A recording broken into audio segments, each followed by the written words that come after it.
prayer. Oh, mothers and beings, especially those enemies who hate me, obstructors who harm me, and those who create obstacles on my path to liberation and nations. May the experience happiness be separate from suffering, and save the ways to which they once have us perfect, complete, precious Buddhahood. Oh, mothers and beings, especially those enemies who hate me, obstructors who harm me, and those who create obstacles on my path to liberation and nations. May the experience of happiness be separate from suffering, and save the ways to reach them in the state of unsurpassed, perfect, complete, precious Buddhahood.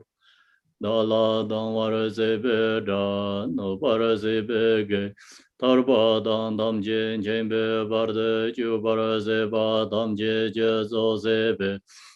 Manam ka dan nyambe, semje damje, dewa dan de.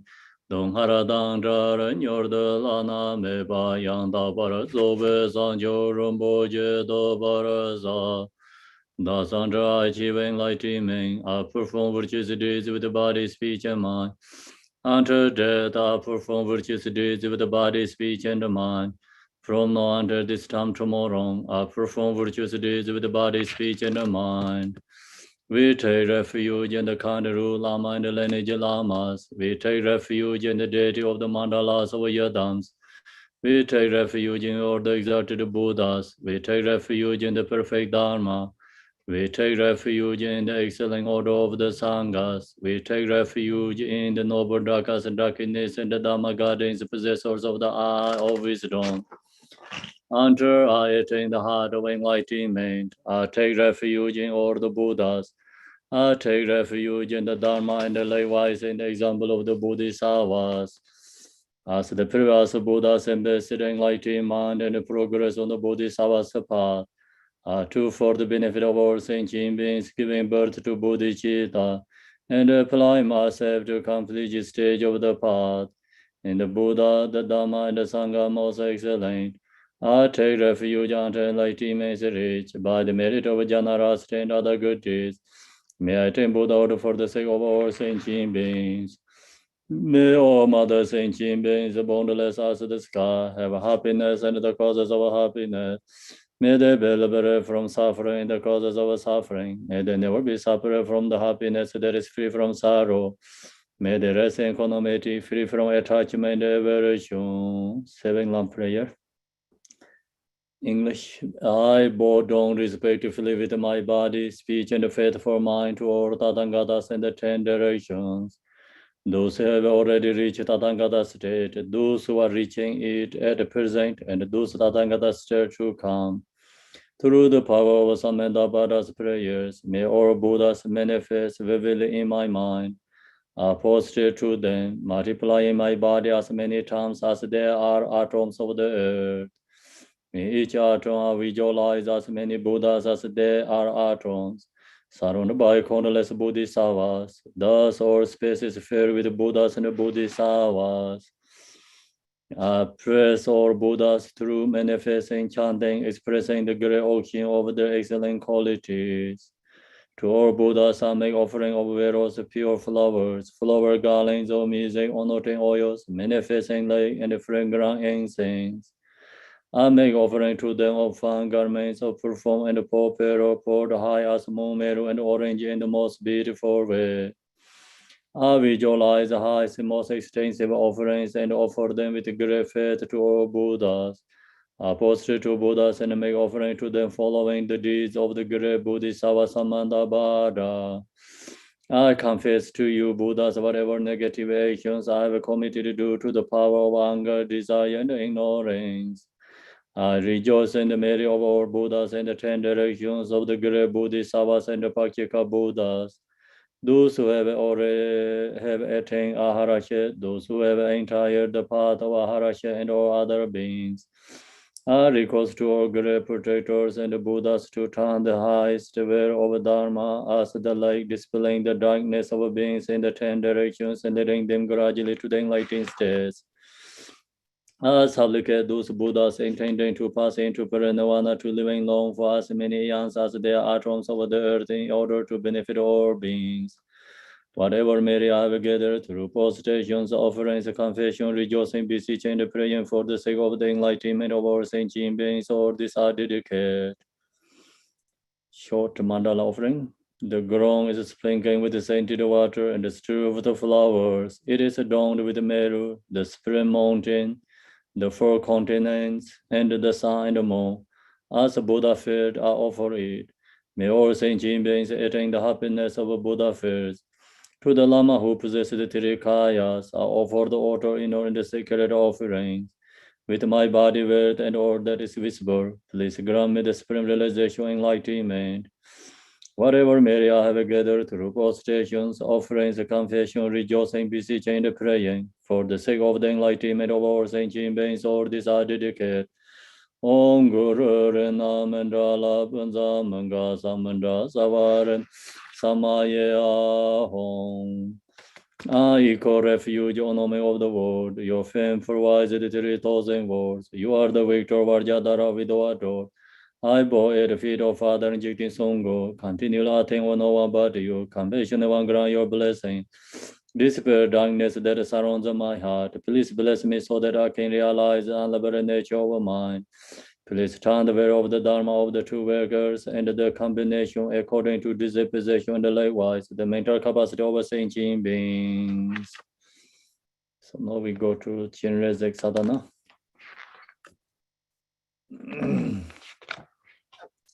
Page 24. Deity Yoga Sadhana.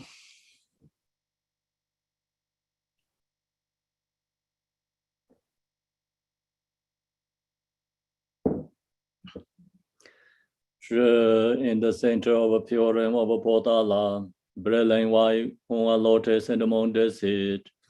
I pour in the form of a noble Avalokiteshvara, white and radiant, with one face, 4 arms, and 2 legs. My first 2 hands are joined at my heart, and the lower 2 hold the crystal rosary and a white lotus. I wear silk and jewel ornaments, and my seated legs are crossed. And adorning my crowns is Lama Amitabha Buddha of boundless leg. All are surrounded by Buddhas and Bodhisattvas together like clouds. From the Om Ahom at my 3 centers stream all the rest of the lake. Invite the house of wisdom deities who dissolve indivisibly. In the center of my heart, the lotus and the moon seeds is the celebration. Surrounded by the mantra garland, from it light streams out, making offering to the noble ones and purifying the obscuration of our beings. The whole environment becomes the realm of Mount Potala. All that appears is the form of a great compassionate one. All sounds the speech of a 6-syllable mantra, and all thoughts the wisdom mind of emptiness and compassion. Out of the genuine nature beyond grasping and all providing, I recite a mantra. Tibetan. Radabe Yengam Bodha Layewe Rakar Bema Dave Din Din Du Ranye Baba Jinre Zeje Go Kazara Jarje Zaye Janye Ba Tambo Zanye Dogara Dharmo Jar Oma Nije Jendren Begaran Zing Tardan Renjin Jiden Jerong Yo Jewo Lama Oba Nebejin Korde Zanje Zanzen Jendarar Deb Nezong On A Honge Uzur Ji Yixie La Zo Jin Rai Nye Me Den Tu We Be De Den La Ye Ge Re En Dar Nga Jin Jin We Gor Wa Le On Jin Pan Jun Ro Ken Je Ba Jung Jin Kan Dan Je Re Wo Da Le Xin Nang Wa Tam Je Tu Je Jin Bi Ge Da Da Tam Je Ye Ge Zhu Be Zong Tendo Damje Donye Ninji To Zimi Chabda Nyume Ngangne Da Om Mani Padme Hum Om Mani Padme Hum Om Mani Padme Hum Om Mani Padme Hum Om Mani Padme Hum Mani Padme Hum Om Mani Padme Hum Mani Padme Hum Om Mani Padme Hum Mani Padme Hum Om Mani Padme Hum Mani Padme Hum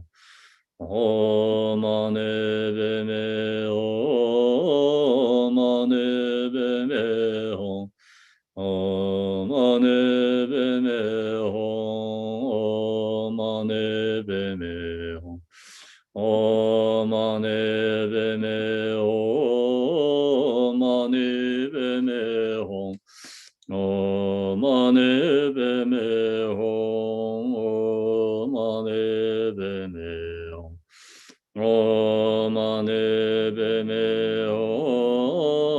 Mani Padme Hum Om Mani Padme Hum Om Mani Padme Hum Om Mani Padme Hum Mani Padme Hum Om Mani Padme Hum Mani Padme Hum Om Mani Padme Hum Mani Padme Hum Om Mani Padme Hum Mani Padme Hum Om Mani Padme Hum Mani Padme Hum Om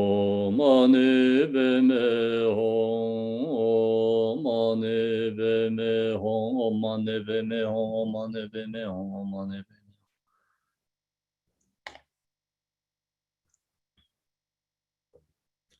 Hum Om Mani Padme Hum Om Mani Padme Hum Om Mani Padme Hum Om Mani Padme Hum Om Mani Padme Hum Om Mani Padme Hum Om Ge Du Je Sha Je Re Sen Rong Yin Je Ma Do De Je Pong Jom Sir Je Lam Bo Da Wa Re Ji Be Ge Sha Je Je Be Sha La Ge San Ze Do Jen Jiang Jin De Lo Na Ro Dang Mar Ba Ma Lai Ji Je Gang Bo Ba Pamo Rupa Jarwa Indi Gongbe Kaju Lama Nanlai Sorwa De Rongmeng Jije Yenje Bodani De Song Sanje Genje Ngo Nye Rangsen Jige Ngo Song Dong Zebe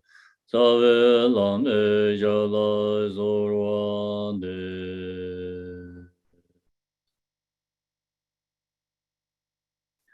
Good morning, everyone.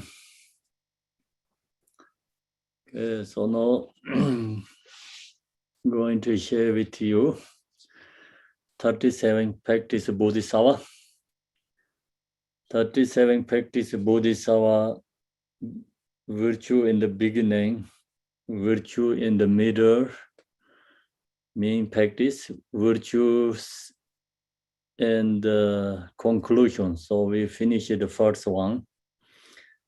Second section have a 37 verses, virtues in the middle. 37 practices, we have 37 verses. So now we today and verses is 28. Yesterday we finished verses of practice passion. So we are in the section of the 6 perfections. We finished the generosity section. We finished the morality section. So we finished the practice passion. Today we are in the verses 28. verses 28 is practice diligent effort. So practice diligent effort and practice passion is very similar, not much difference. Practice today joyful effort also must have to have a passion. So here verses 28, seeing even hearers and solitary realizers who accomplish only their own good, strive to put out a fire on their head, for the sake of beings make enthusiastic effort, the source of all good qualities. This is the practice of Bodhisattvas. So here, Shangti Deva is Ngurchutomi is who's the composer this 37 practice. He comparing with the solitary realizers, hearers and the solitary realizers. So hearers is Buddha's disabled monks. Hearers means like they hear teaching from Buddha. And then they put effort, practice, they get realized. So they're not really thinking about much for other benefit, same as Buddha. So when Buddha was, of course, like talking about many lifetimes, and then he end of life, last life, we say last life, and he reborn to the Siddhartha. So he looking for something true nature. It is he wanted to benefit for others, not wanting something benefit him. He said, I'm looking something for benefit for others. So that's called the Buddhas. So who has bodhicitta, and that person is become enlightened Buddhas. Then these hearers is Buddha's disciples, and then followers, monks and nuns is called hearers. They hear the teaching from Buddha. They put effort for practice. The reason is they're scared in the samsara, wanted free from samsara. So they wanted to liberate. So they put effort. Then hearers and the solitary realizers is the two different kind there. Actually, both are is hearers. Actually, hearers means like they also heard teaching from Buddha. Then solitary realizers a little bit different. They put more effort than hearers. Solitary realizers usually they practice their own. Receive teaching and then they practice their own. They don't want to join the group, and they wanted to stay themselves solitarily. So then they get realized. So they get realized more fast than hearers. So this solitary is realized there's a little bit more effort than comparing to hearers. Hearers like groups together, stay together, and Buddhas, monks, and nuns. That's all called hearers. But solitary realizers, they talk about like they also have some teachings in the previous lifetime. Even if this life they hear some teachings, they right away recognize they don't need a lot of teachings. That's why they stay solitary themselves and put effort to practice. They can realize, so the both can be free from samsara. So this both goal is called self-liberation. The self-liberation means they don't really thinking about others wanted to benefit. They think like they put effort is not thinking about the benefit for others. They're more thinking about their own benefit and realize. That's why I call self-liberations. Then these hearers and the solitary realizers has compassion or not. That is a dependent individual. Of course, there is a compassion, but the compassion is not same as Buddha. So Buddha is seeing every being is the same as his own mother, equanimity, compassion for everyone. The solitary realizer and the hearers, there has a compassion, but not unlimited compassion. So of course, their help for others. These hearers go to bake the food, and when get a chance to share the teaching, they're always helping for others, sharing the teachings for others, the benefit for others. But their goal is wanted to the self-liberation. Bodhisattva is not goal is self-liberation. Goal is benefit for others. That's why we call hearers and the solitary realizer is goal is their own benefit, self-liberation. Who accomplish only their own good, so they're thinking about their own good, means like the self-liberation. Strive to put out a fire on the head, so they put so much effort for practice, putting the effort. It's good, of course, they put effort for self-liberation. It's great. Then this is a comparing, so know who practice 37 Bodhisattva is called considering that person is a Bodhisattva, not only seeking for self-liberation. So what here is the Nurture told me who composed this text. He saying like we have to put more effort than these solitary realizers, hearers. Why? Because they're thinking about their own benefit. Instead, they put so much effort. So we are considering Bodhisattva. We're thinking about not only our self-liberation, our goal, we wanted to benefit for all other sentient beings. That means we have to put more effort than these hearers and the solitary realizers. Yeah. So put effort for where? For what? Is for practice Dharma. So we have to put more effort, practice Dharma than hearers and the solitary realizers. Because they're thinking about their own benefit, but still they put so much effort. We are thinking about for benefit for all the other beings. Then we have to put more effort in these two. So then, of course, this thing about who accomplish only their own good, strive to put out a fire on the head, like worldly people, thinking about worldly people. Worldly people, the only benefit on in this life, only benefit their own families.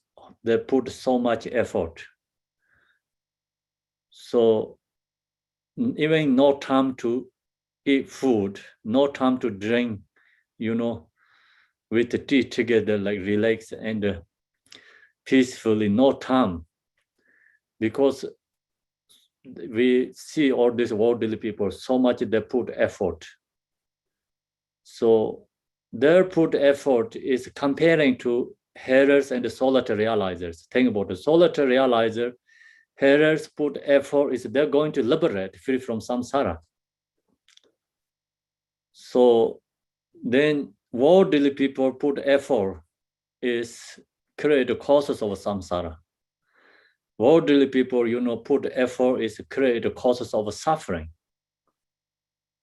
Even like this, hearers and the solitary put effort is much benefit comparing to our worldly people.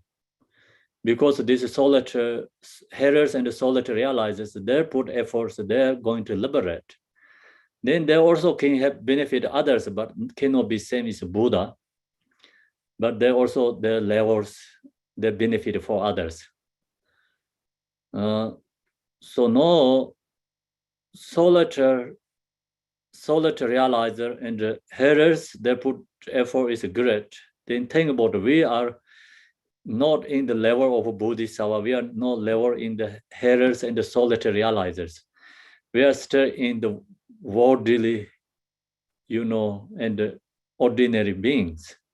So we see where we put effort. Sometimes people think the hearers and the solitary realizers, oh, that's not good. They put it down like kind of Bodhisattva, Buddha is great. Hearers, solitary realizers, not that great. But that is really actually wrong. See, comparing to our own situation, we don't have like hearers and the solitary realizer level. We don't have that kind of effort. We don't have that kind of, practicing Dharma. We don't have that kind of level of benefit for others too. So we are ordinary people, like worldly. We are focused worldly all the time, worldly activities. And worldly activity, we put a lot of effort, then result is suffering. Result is nothing is great, anything. There's not any essence. The main point is no essence. So that's we see clearly, but we don't really want it to accept ourselves. Yeah, so that's everyone's situation. Everyone's situation. We like something, someone say, oh, this is not good, you don't need it. We don't like that. Because we attach to that object, yeah, we wanting that. And like that, we don't want to actually give up anything about the worldly activity, worldly this desire object. Everything we wanting. So these hearers and the solitary realizers don't want anything about this worldly desire object. So they are actually far, far beyond the ordinary people. Far, far beyond. Their hearers and the solitary realizers, the self-liberation means they are free from samsara already. So sometimes we think, oh, they are not really great, not thinking about their other beings' benefit. So anyway, they're comparing to Buddha, then of course not that great. But comparing for us, they are more beyond the ordinary people. So then they did something is they benefit their own, because the self-liberation means free from samsara, not stuck in samsara. There's hearers and solitary realizers, no emotions. That's the reason they don't take birth in samsara. Why they don't have emotions? They realize the selflessness of emptiness. Selflessness of emptiness means that seeing self and I is not exist. Not just only intellectually, understanding, but their practice, they realize the selflessness of a person. Then who has selflessness of a person realize they're free from emotions. Then no emotions, they don't have to take birth in samsara. That's why they are free from samsara. So hearers and solitary realizers. So no thing about we look to ourselves, we have I and the self. So the long as we have I and the self, then emotion is easily arise because its cause is there. So we have to follow these hearers and the solitary realizers. We have to meditate selflessness of a person and the selflessness of phenomena. Selflessness of phenomena realize the Buddha has, but these hearers and the solitary realizers, they don't have a completely realize selflessness of phenomena, because they don't have, that means like they don't have completion, mean realize emptiness. But they knows what they have to do. They knows where is the samsara come from. Where is this samsara come from? They knows the samsara is suffering. Then they knows how to free from samsara. That's why they put effort to work for, selflessness of personal meditation. And then they realize selflessness of personal realize. they become free from samsara. So think about it, during the Buddha time, Buddha shared these teachings, selflessness of person, meditation, and based on the impermanent. So reduce the desire and the attachment, and then the practice selflessness of person meditation. That time, this almost like 99% the followers become realizer. During the Buddha time, that mostly is become hearers and solitary realizers. So if we put effort, I think in this life ourselves, we also have opportunity to realize the selflessness of a person. If we realize the selflessness of a person, we are free from samsara. We are not stuck in samsara. So that is logically approving, you can follow logically approving and meditate. Result, goal is appear. Sun is there. So many people, first hearer means they hear the teaching from the Buddha. And then they put effort to meditate. They are become free from samsara because they get realized the selflessness of a person. So then free from selflessness of a person, they have realized that no emotions come back to samsara again.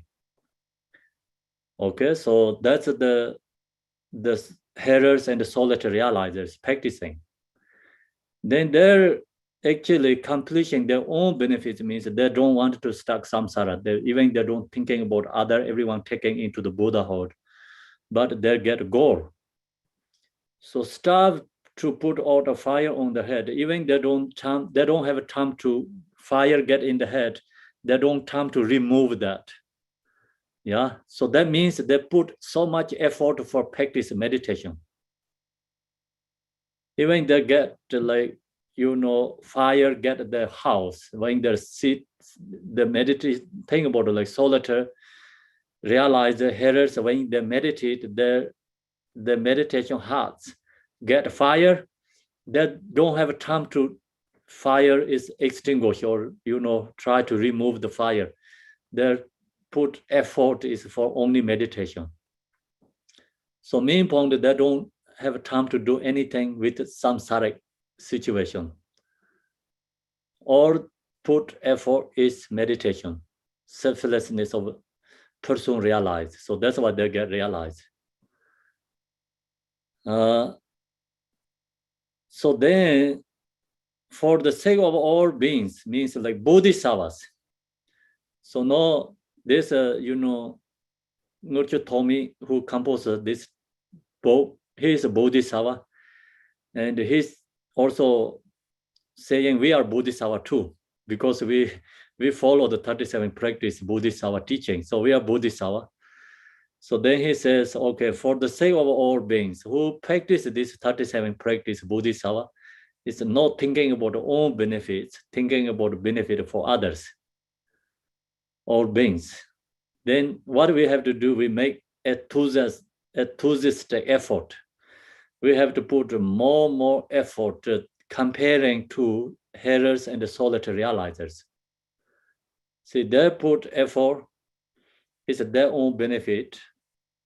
They also put effort, like so much effort, not any time to do things like worldly activity. So now we are bodhisattva because we follow this 37 practice. We are thinking about all other sentient beings. We must have to have a more enthusiastic effort comparing to these hearers and the solitary realizers. Because the reason is our goal is more bigger than them. Their goal is like kind of, okay, taking care of their family. Our goal is taking care of the country, taking care of the whole world. It's different, right? So bigger thinking. So that's why we have to put more effort in hearers and the solitary realizers. Then, of course, like, see, solitary realizers compared to worldly people. So worldly people also put so much effort for their own benefit. Worldly people put effort is actually, really who know the Dharma is causes of samsara. And this solitary realizers put effort is free from samsara. It's totally different, opposite. Yeah. Then bodhisattvas go more beyond in that. So bodhisattva is not thinking about our own benefits. So not only free from samsara. So the bodhisattvas wanted to benefit for other sentient beings. That's why it's bigger goal. And if you follow this teaching, 37 practice of bodhisattva, we have to put more effort than these solitary realizers. Okay, so then if we put more effort than solitary realizers, we are become bodhisattva. We are bodhisattva.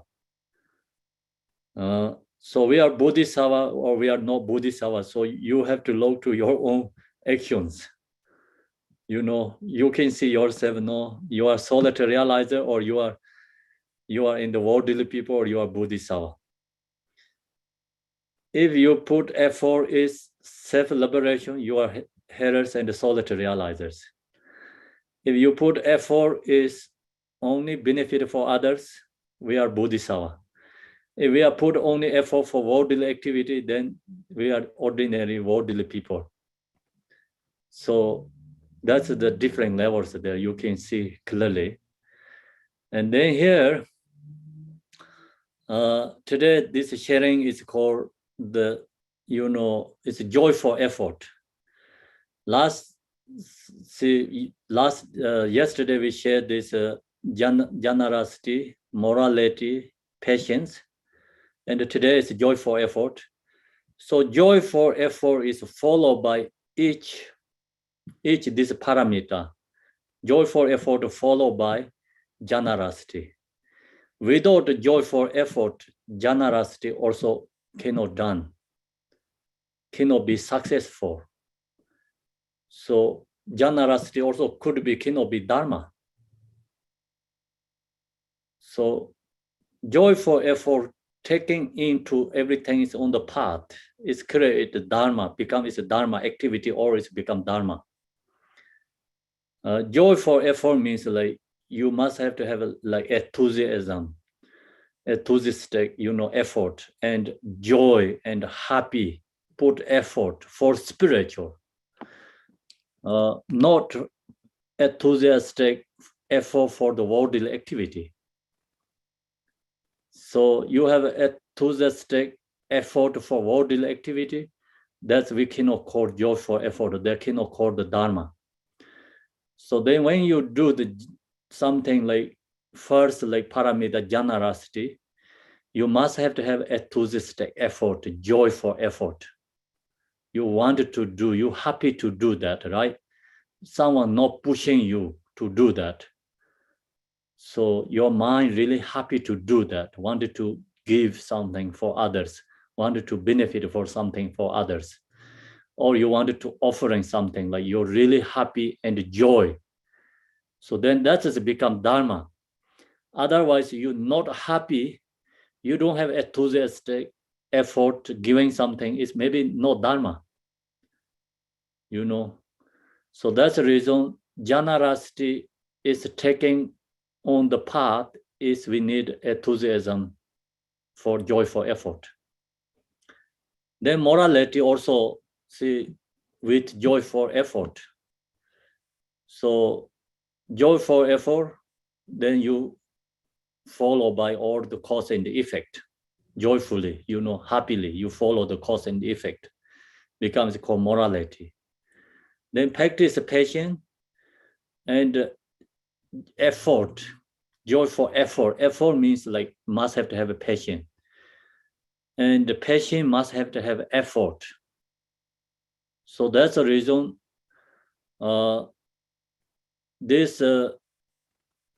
the joyful effort is the 6 parameters followed by each parameter. So this 6 parameters is subsumed to 2 categories.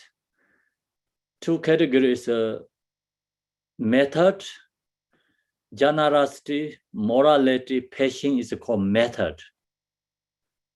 The number 5, meditation. Number 6, wisdom is called wisdom. This last 2 is called wisdom. Number 4, joyful effort is both. Both, it's a method, also wisdom. So long as you have a joyful effort, you can practice method. Long as you have joyful effort, you have meditation, you have wisdom. So that's why this joyful effort is followed by, all these 6 parameters. 6 parameters subsumed to 2 categories. Joyful effort is both. So most important section, most important.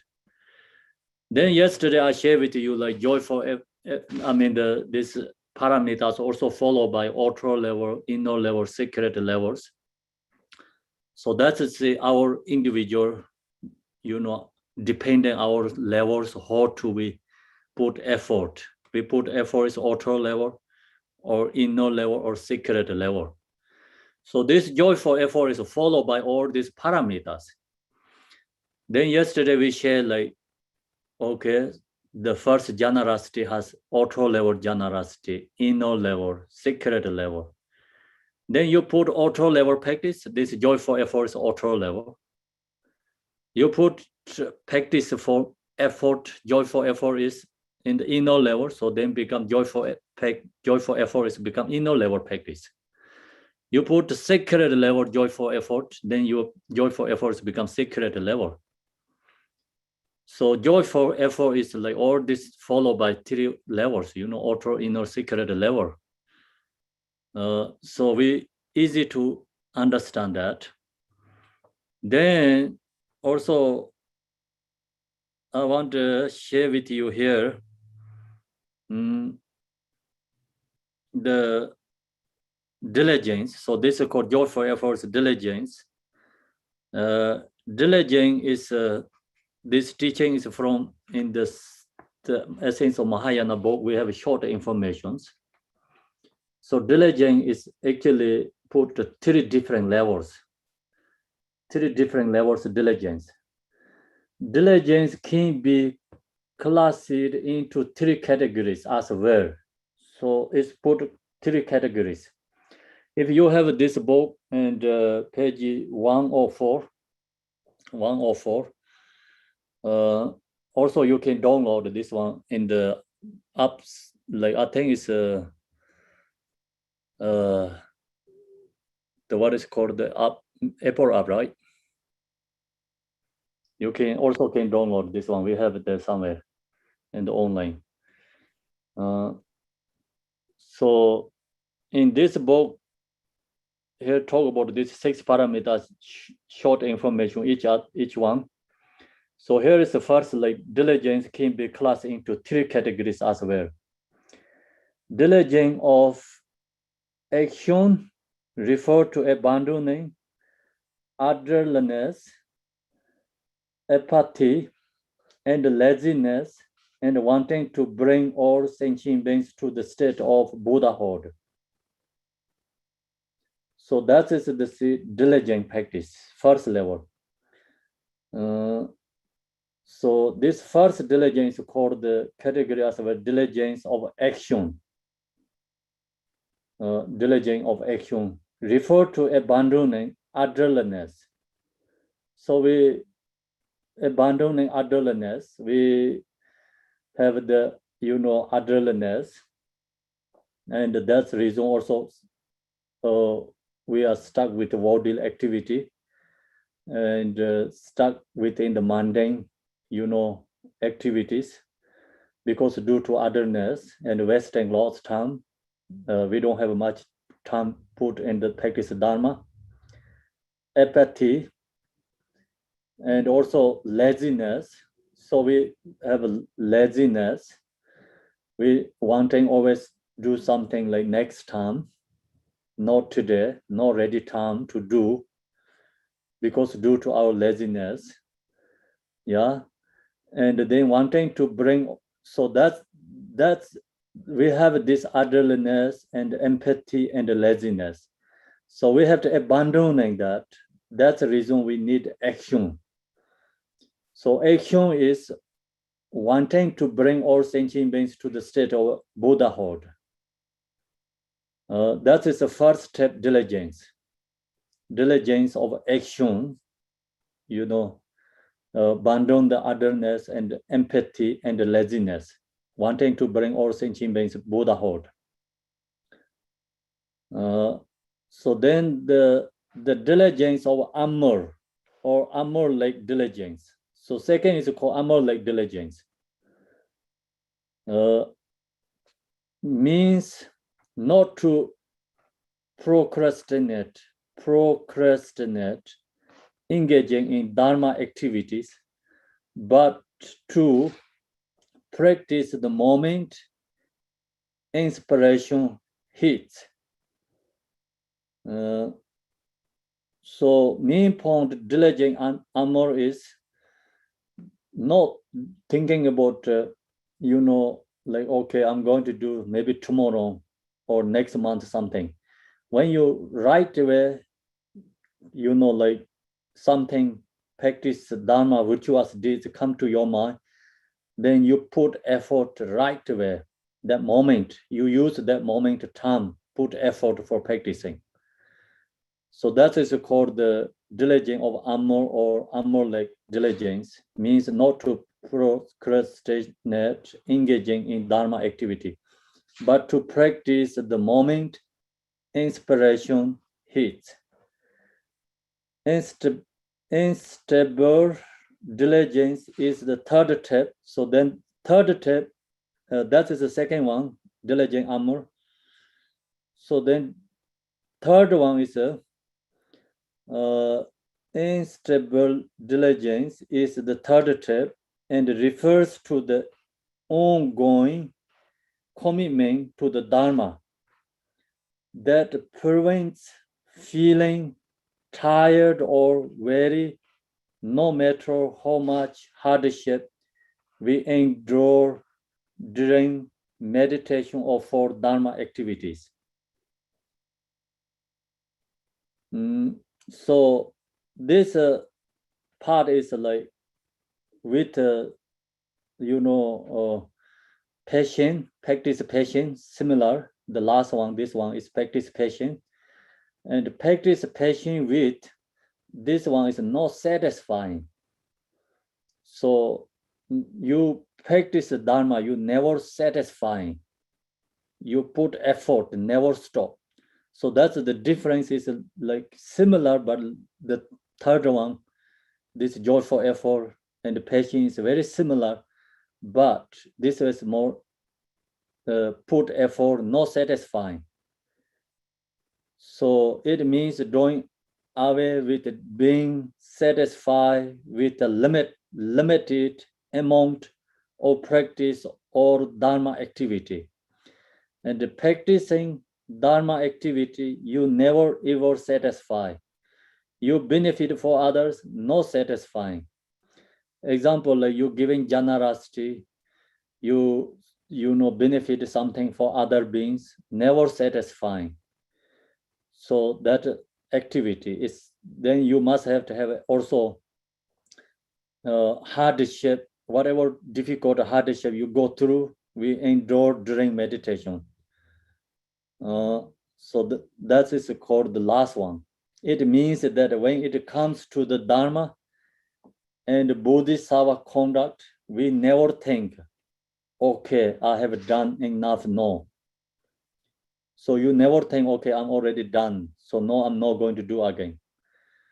So Bodhisattvas benefit for others, doing something, Bodhisattva's activity never ever satisfying, say, okay, I'm done. No more, I'm not going to do again. So if you doing some benefit others, they never stopped. That is the core. Is here is the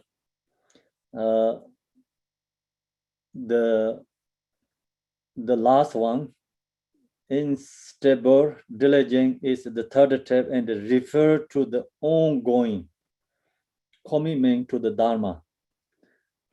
So commitment is never stopped, never enough. That is the last part. Third one is diligent. So all the practice Dharma, we must have to have these three different kind of steps. Diligent. We have to put effort. So then this diligent, three kind of different steps, diligent and put effort is for outer level practice Dharma, inner level practice Dharma, and the secret level practice Dharma. So never ever stopped. That is the whatever difficult hardship, but never stop, never satisfy, put effort, then we get a goal. So the goal is then become your practice Dharma is accomplishment. So practice Dharma is accomplishment or not, to get a goal or not, it's all is depending diligent, joyful effort. So without the joyful effort, no possible anything accomplishments, not even Dharma, even worldly activity also without effort joyfully, you cannot accomplishments. So people who go to think about it, get educations need effort. Without effort, how can you get education, right? You go to work and you need effort. Without effort, is a company going to fire you? So they say, okay, you know enough effort, see? So without effort, you cannot get a job too. Without effort, you cannot get education, no job, so then cannot get anything in the world, things too. Then without effort, also not possible, any things cannot accomplishment practice Dharma. So that's the reason this joyful effort is very important, practitioners. So sometimes we don't have enough effort. Not sometimes, usually we don't have enough effort because no patience, not enough effort. If we know the Dharma, but we don't have effort, that's the reason, of course, we are always, even know the Dharma stuck the samsara. Not possible to become liberation, If who has effort, even don't know that much Dharma, they put effort, they get a goal. Yeah, so also knowing Dharma means also you have to put effort. If you don't put effort, you don't know the Dharma. That's the reason in this Ngurcho Tomi, he composed this 37 practice. He's a perfect Buddha, source of all well-being and happiness arise from accomplishing the excellent teachings. And this depends on knowing the practice. So I will explain the practice of Bodhisattva. If we don't put effort, we not possible to know this 37 practice of Bodhisattva. Then if we know the 37 practice of Bodhisattva, that's also not enough. We need diligent, effortlessly, no effortless, diligent, put effort. Until at per me, we have to put effort. When you get at level per me Bodhisattva, then you don't have to put effort. So we have to put effort, not satisfying, right? Not satisfying.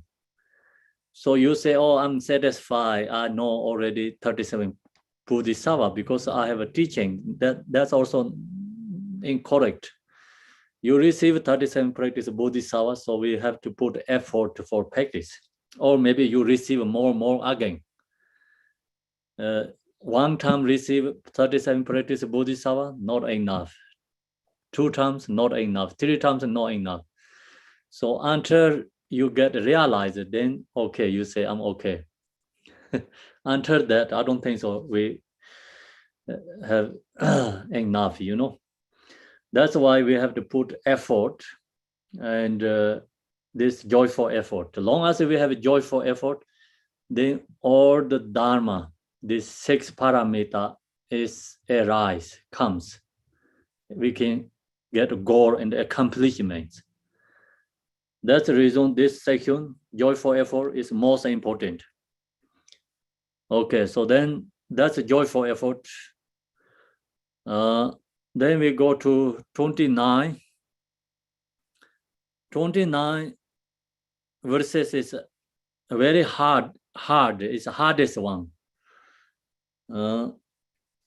It's not easy to explain. The 29 is understanding that disturbing emotions are destroyed by special insight with common abiding. Cultivate concentration which surpasses the four formless absorptions. This is the practice of Bodhisattvas. So now the 29,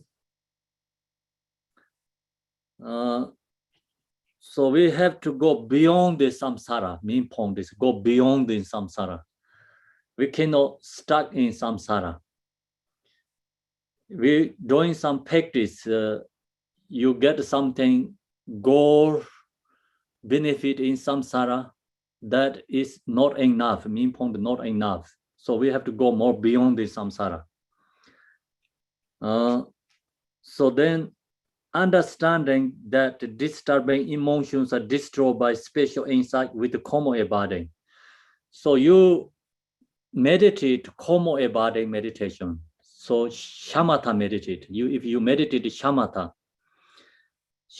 meditate. So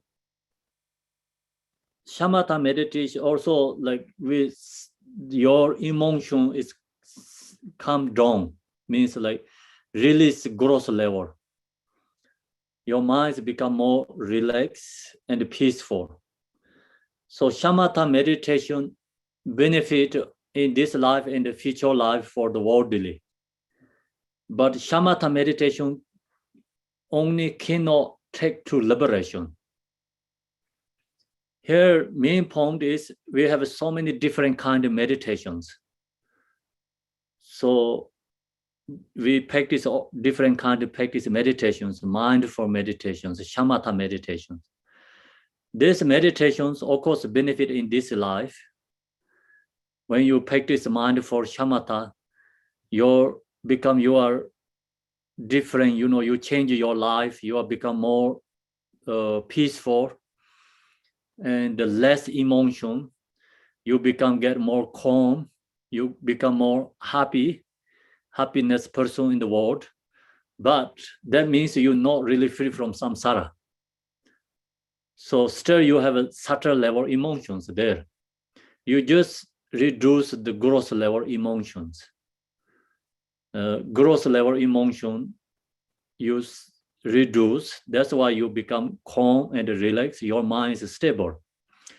So that helps the future life also. We reborn to higher realms and you get great everything, because your body, your mind, your speech, all is become perfect. In the world daily, you get great highest level perfect ones.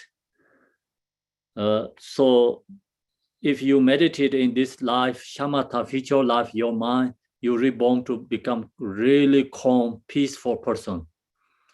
Or you're going to reborn to in this formless realms.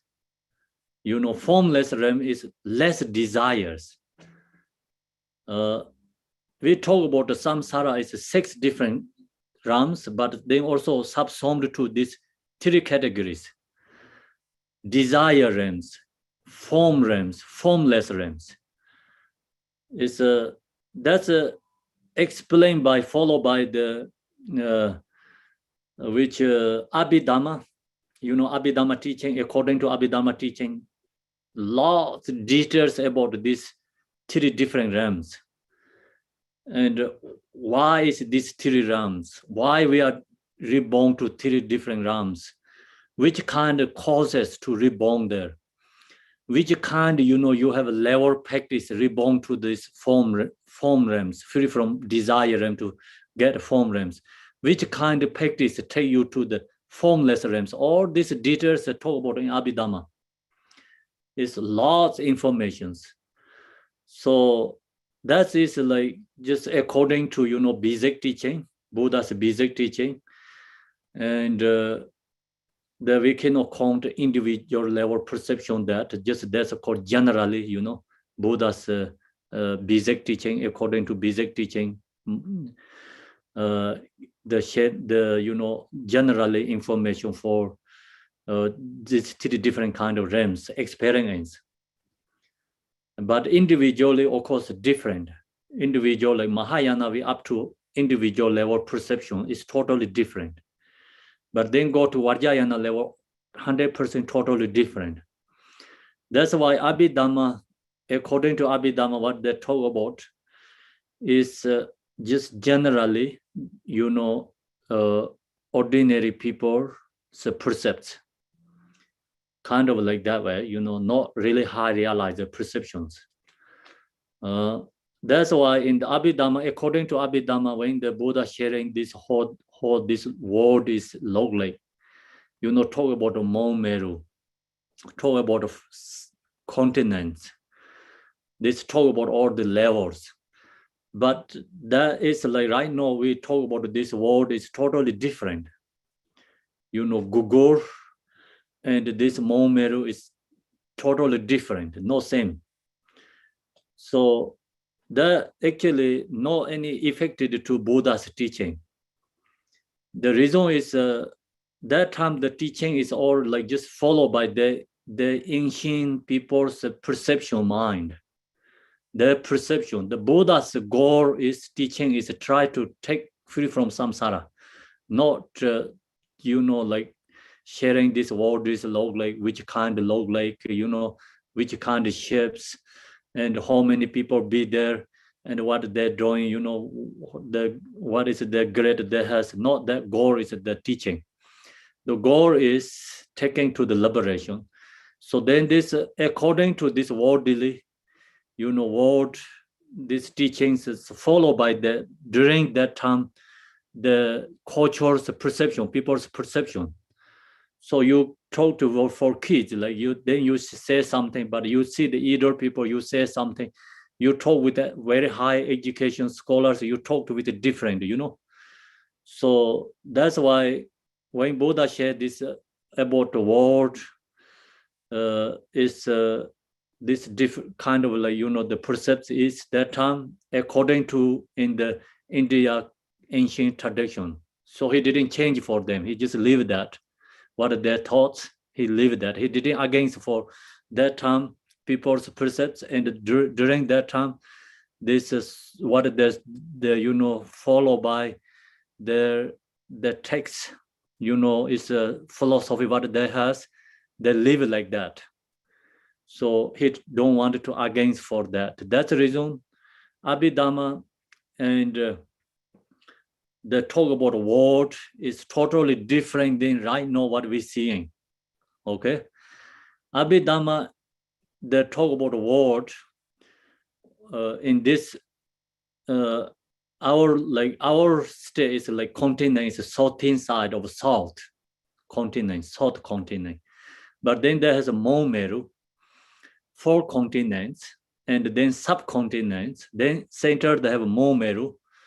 So Mount Meru has like this, you know, levels.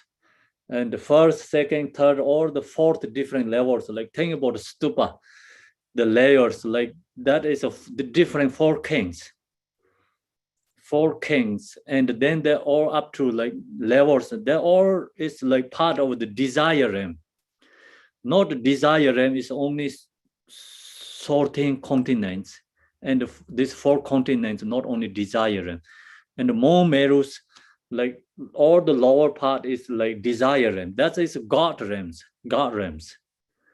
God realm has desire realm. God realm. God realm has form realms. God realm has formless realms.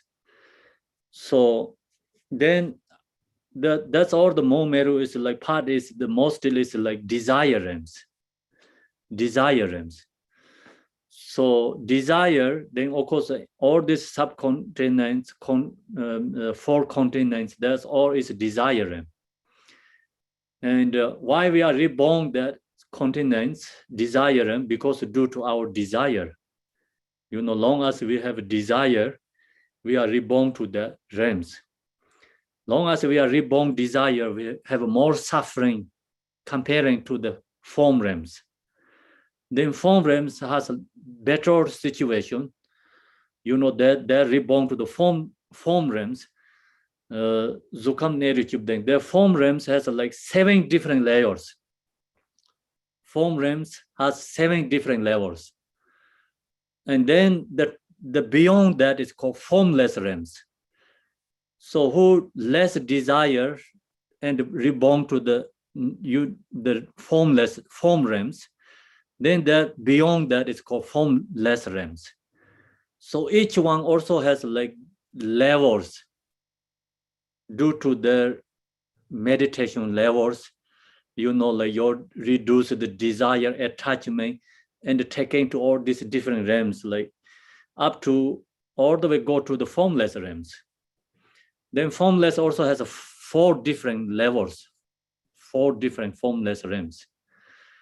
And this we talked about yesterday according to, auto level practice Dharma. We can say that easy, just kind of like, auto level practice Dharma. And this auto level different kind of meditations like shamatha, so mindful meditations. Then shamatha has many different levels.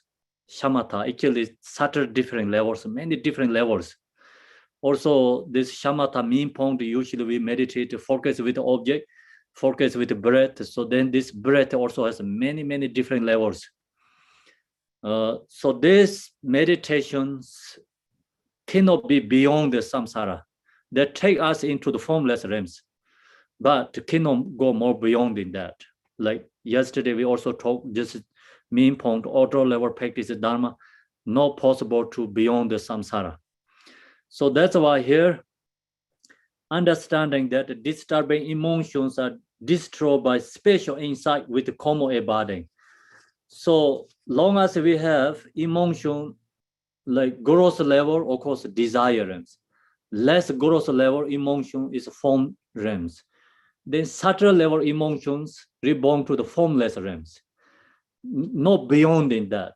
This 3 realm is still in samsara.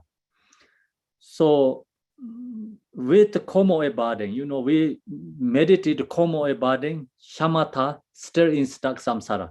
So what do we need? We need a special insight meditation. Special insight meditation, vipassana meditation. So vipassana meditation is Mayamika talk about absolute truth. Yeah.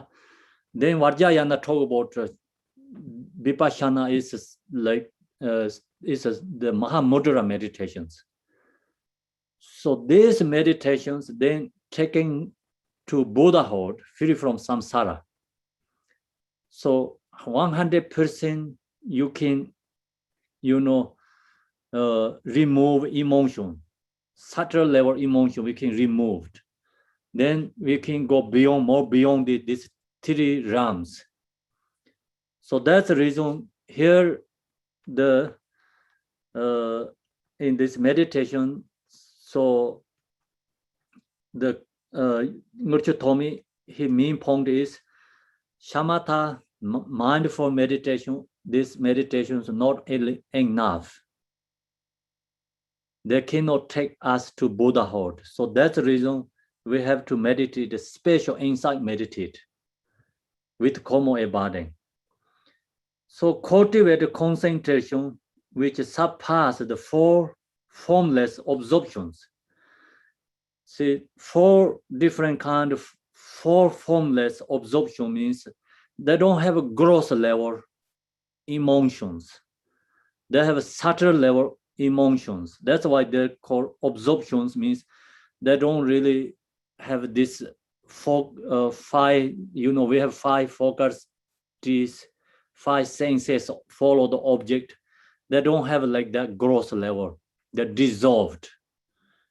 So it's called dissolved absorption. Is like, it means like I is not follow the form object. I consciousness. Air consciousness is not follow the sound. Okay, their absorption, but they don't have seeing true nature. That's why we have to go beyond it, that we have to meditate, special insight meditation. So we have to look to our own nature mind. We have to see our own nature. So otherwise, stuck in samsara. So main point is absorption. This is the practice of bodhisattvas. Bodhisattvas practitioners not only just meditate something like you calm down and feel happy and joy. That is not enough. The bodhisattvas practice is like go beyond the samsara, more beyond the samsara, the practice. Okay, so then this formless absorption is talk about a lot of details in the Abhidhamma teachings. It's very, very hard to understand, but even you don't know, that is also, it's like nothing problem with you don't get a realization, even you don't know this what means for formless absorptions. So that is like followed by Abhidhamma according to that teaching is these soul hearers and the solitary realizers, they follow the mindful meditation and the shamatha meditation levels. So there also their feelings, their how to abandon the disturbing emotions. So then they're taking to which different levels, and then the experience, they talk about this or these 4 different absorption levels. So bodhisattva's goal is more beyond in that. They don't stuck with that. And then also this hearers, solitary realizers are not stuck here because they go more beyond in that. This solitary realizers and hearers, if they don't go beyond in that, they cannot be realized arhats. So hearers and solitary realizers' goal is arhat, Pachika Buddha. Hearers' goal is, the hearers' goal is the arhat, and the solitary realizers' goal is called Pachika Buddha. Pachika Buddha.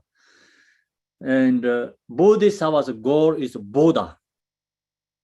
Okay, so no hearers and solitary realizer, if they don't get special insight meditation, they're stuck in these formless realms. If their absorption, absorption, that dissolve all these senses and then don't seeing their own true nature, they're stuck there. Absorptions.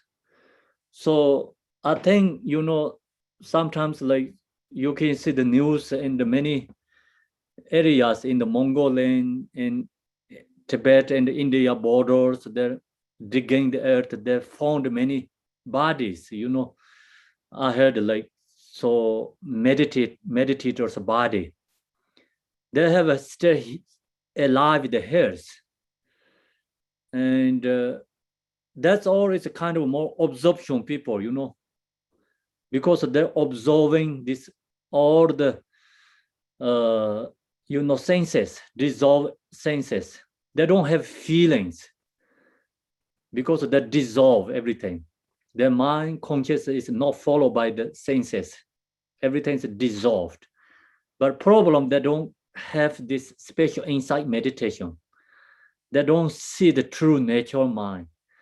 So that is stuck with is in this formless absorption, means like that kind of, the perception for them.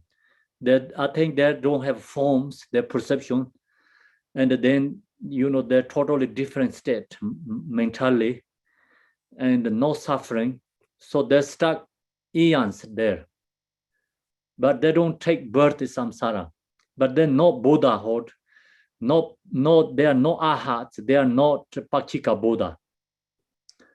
So then The why they stuck there? Because no special insight meditation. So they don't see the true nature of mind.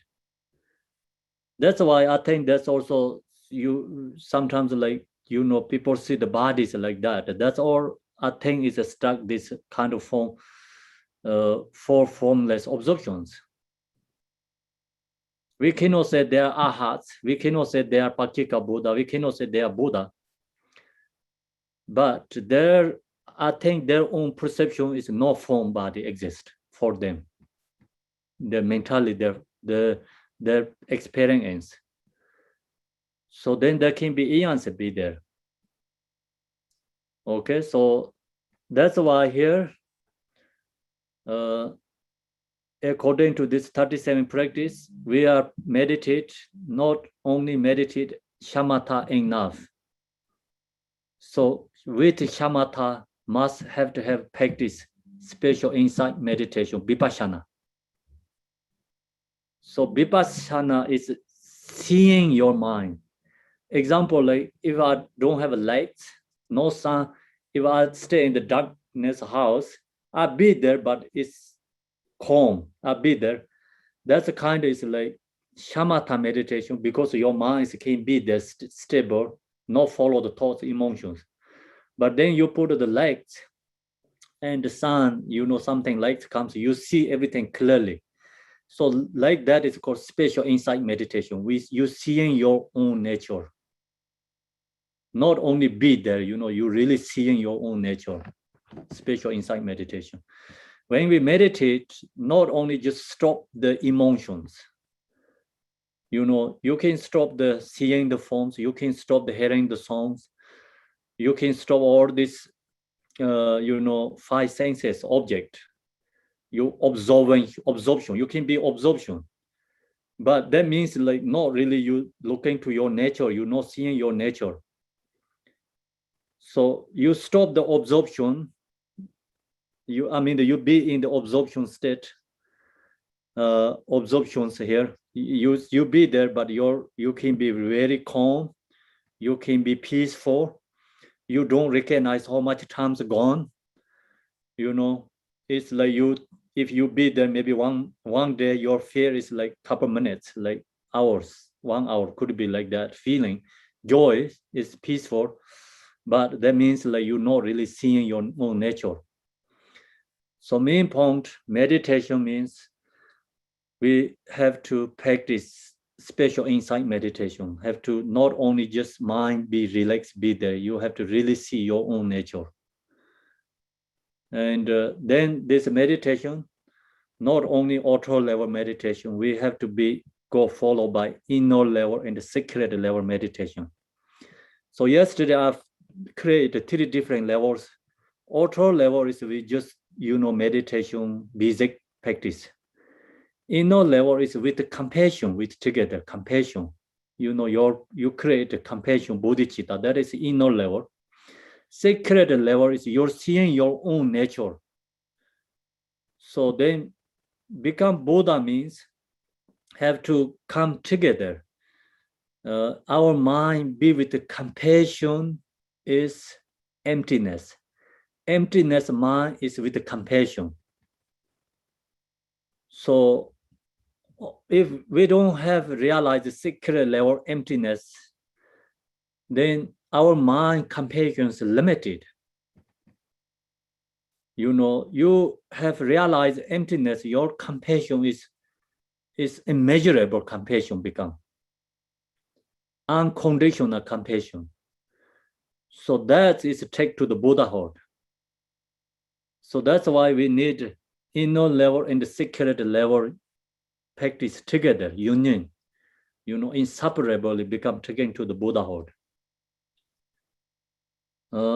So then you meditate, that is become inner level, secret level, go beyond this formless absorptions. This is the practice of Bodhisattvas.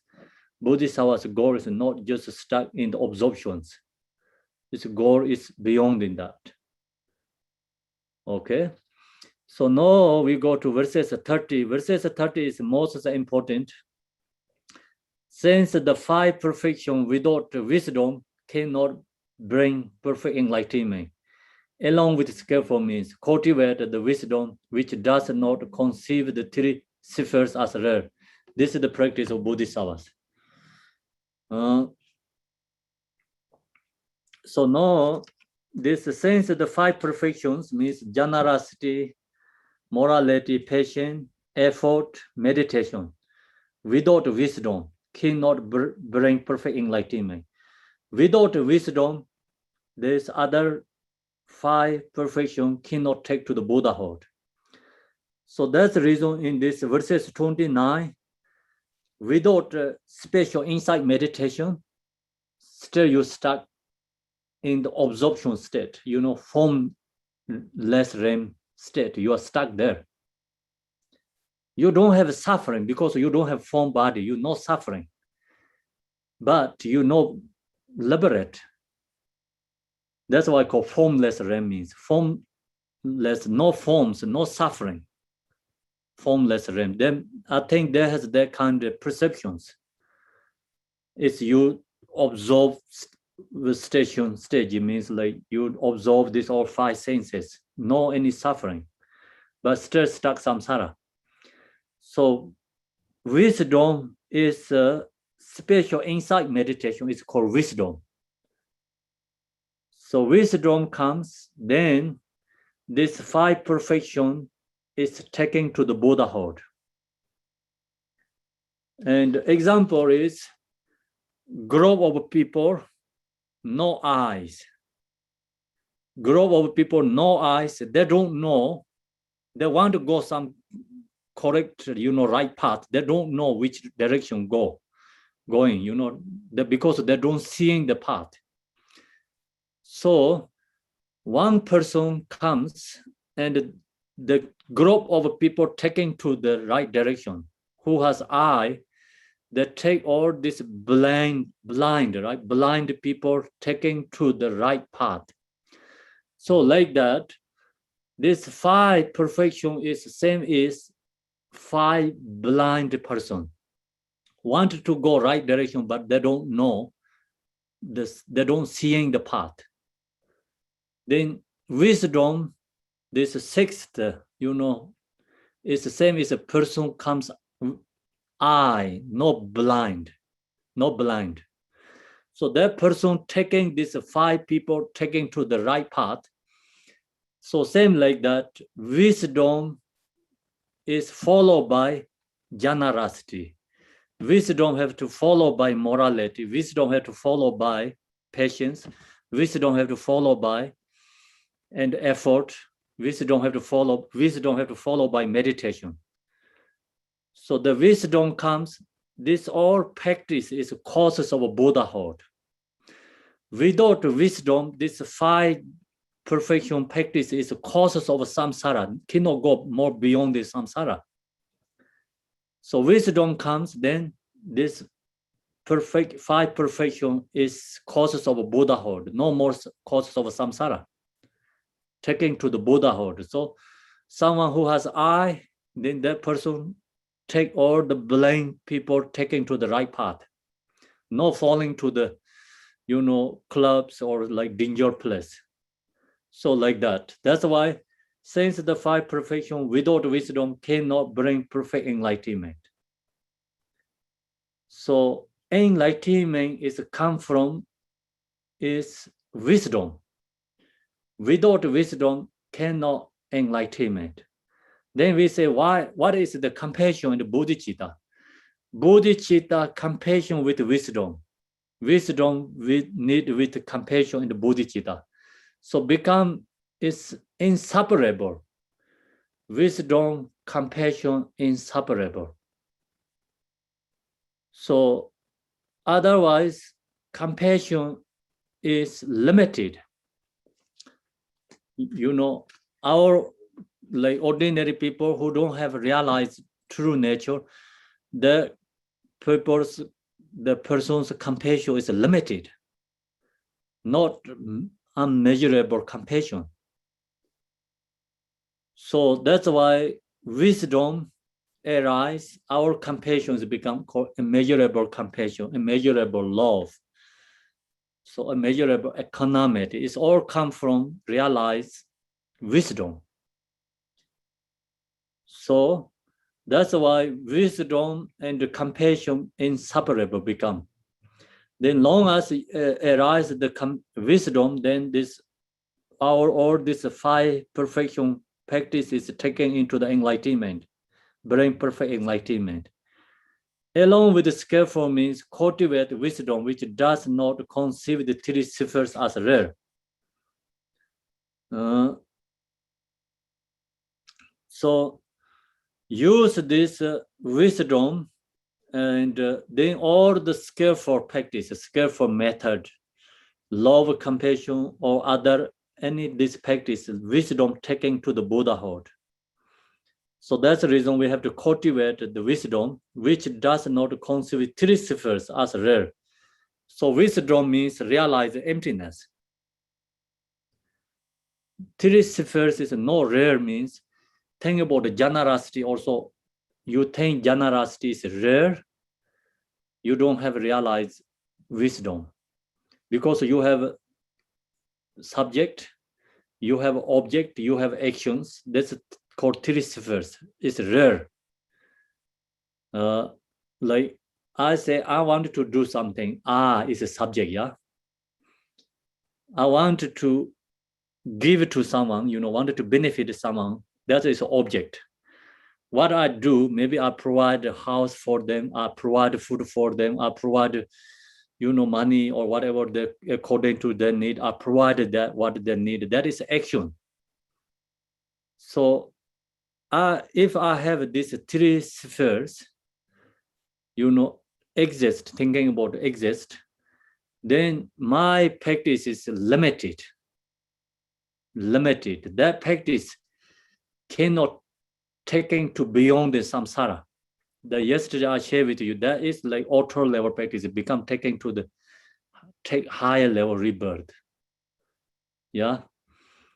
But then wisdom means like looking about, thinking about I self is not exist. So at least we have to cultivate selflessness of a person. When you do something generosity, so like you think about yourself, selflessness of a person, I and myself is not exist. That's the reason you don't get something expectation. Long as your generosity has expectation, then that generosity is not perfection generosity. It's called worldly generosity, not wisdom generosity. So you look to yourself, you at least thinking about I self is not exist. Then you're not really attached to the goal or like you expectation something result. Okay, so then you look to whatever you're doing things, provide for others. Then also you think about impermanent. Think about they also not really inherently exist. So then you object someone is a suffering, you realize that person also, not inherently exist. So you provide things for giving to them. That way, it's kind of like you don't have perfectly 100%, we can say, free from 3 spheres, but at least you have like kind of some, karmic imprints. And you have created something, condition causes for that. So then after we do dedications, like we think about like Manjushri, Samanda, Bada, what are their aspiration, dedication, my dedication also same like that. So then what are we doing? Practice generosity, or you did something virtuous deeds, also become shared by wisdom, shared by wisdom, and that is become transformed to the wisdom. Like something, example, copper is transformed to the gold, like that. The copper, right? Copper is like just ordinary kind of something object. You plate it to gold, become transformed to the gold. So like that, we do the dedication and like we don't know how to exactly do dedication perfectly free from three spheres, but Manjushri, Samanta Bhadas, this Bodhisattvas dedication, same is my dedication. So we doing that. That is like our practice is served by wisdom, served or kind of served or like plated by God like that. Then the generosity become wisdom. Your generosity is wisdom. The causes of Buddhahood, not the causes of samsara. So then that practice is our emotions cannot removed. Emotion cannot removed. Example, gold is falling into the garbage. The garbage dirt is never ever remove the gold. Shining and the gold's valued and the main point of gold's value is never that ever can remove the garbages. So like that, our emotions never ever removed our virtuous deeds. Long as you have that kind of mentality dedicate, have with wisdom. Otherwise, see, your generosity is have followed by three spheres. Means like I'm going to give these things. Did this person going to help? So I also have something expectation, wanting something benefit. So you're doing generosity. Then that kind of generosity, you do that generosity after maybe 1 hour after, anger arises. So your anger is more powerful than your generosity. That's why the anger remove your generosity, virtuous deeds. No more anything there left. Like you put in the seeds in ground, after you put boiling water in the seed of ground, seed is dead there. You cannot create plant there. No possible plant arise. Right? Okay, so you seeds put in the ground, you put protections, then the weather cannot destroy that, something like conditions cannot destroy that. Like that, wisdom, dedication with wisdom never destroy the virtuous deeds. Emotion cannot destroy. Okay, so then the virtuous deeds taken to result is taken to, the causes is Buddhahood, not the causes is samsara. That same thing like that, then you practice morality, conduct, also need dedication.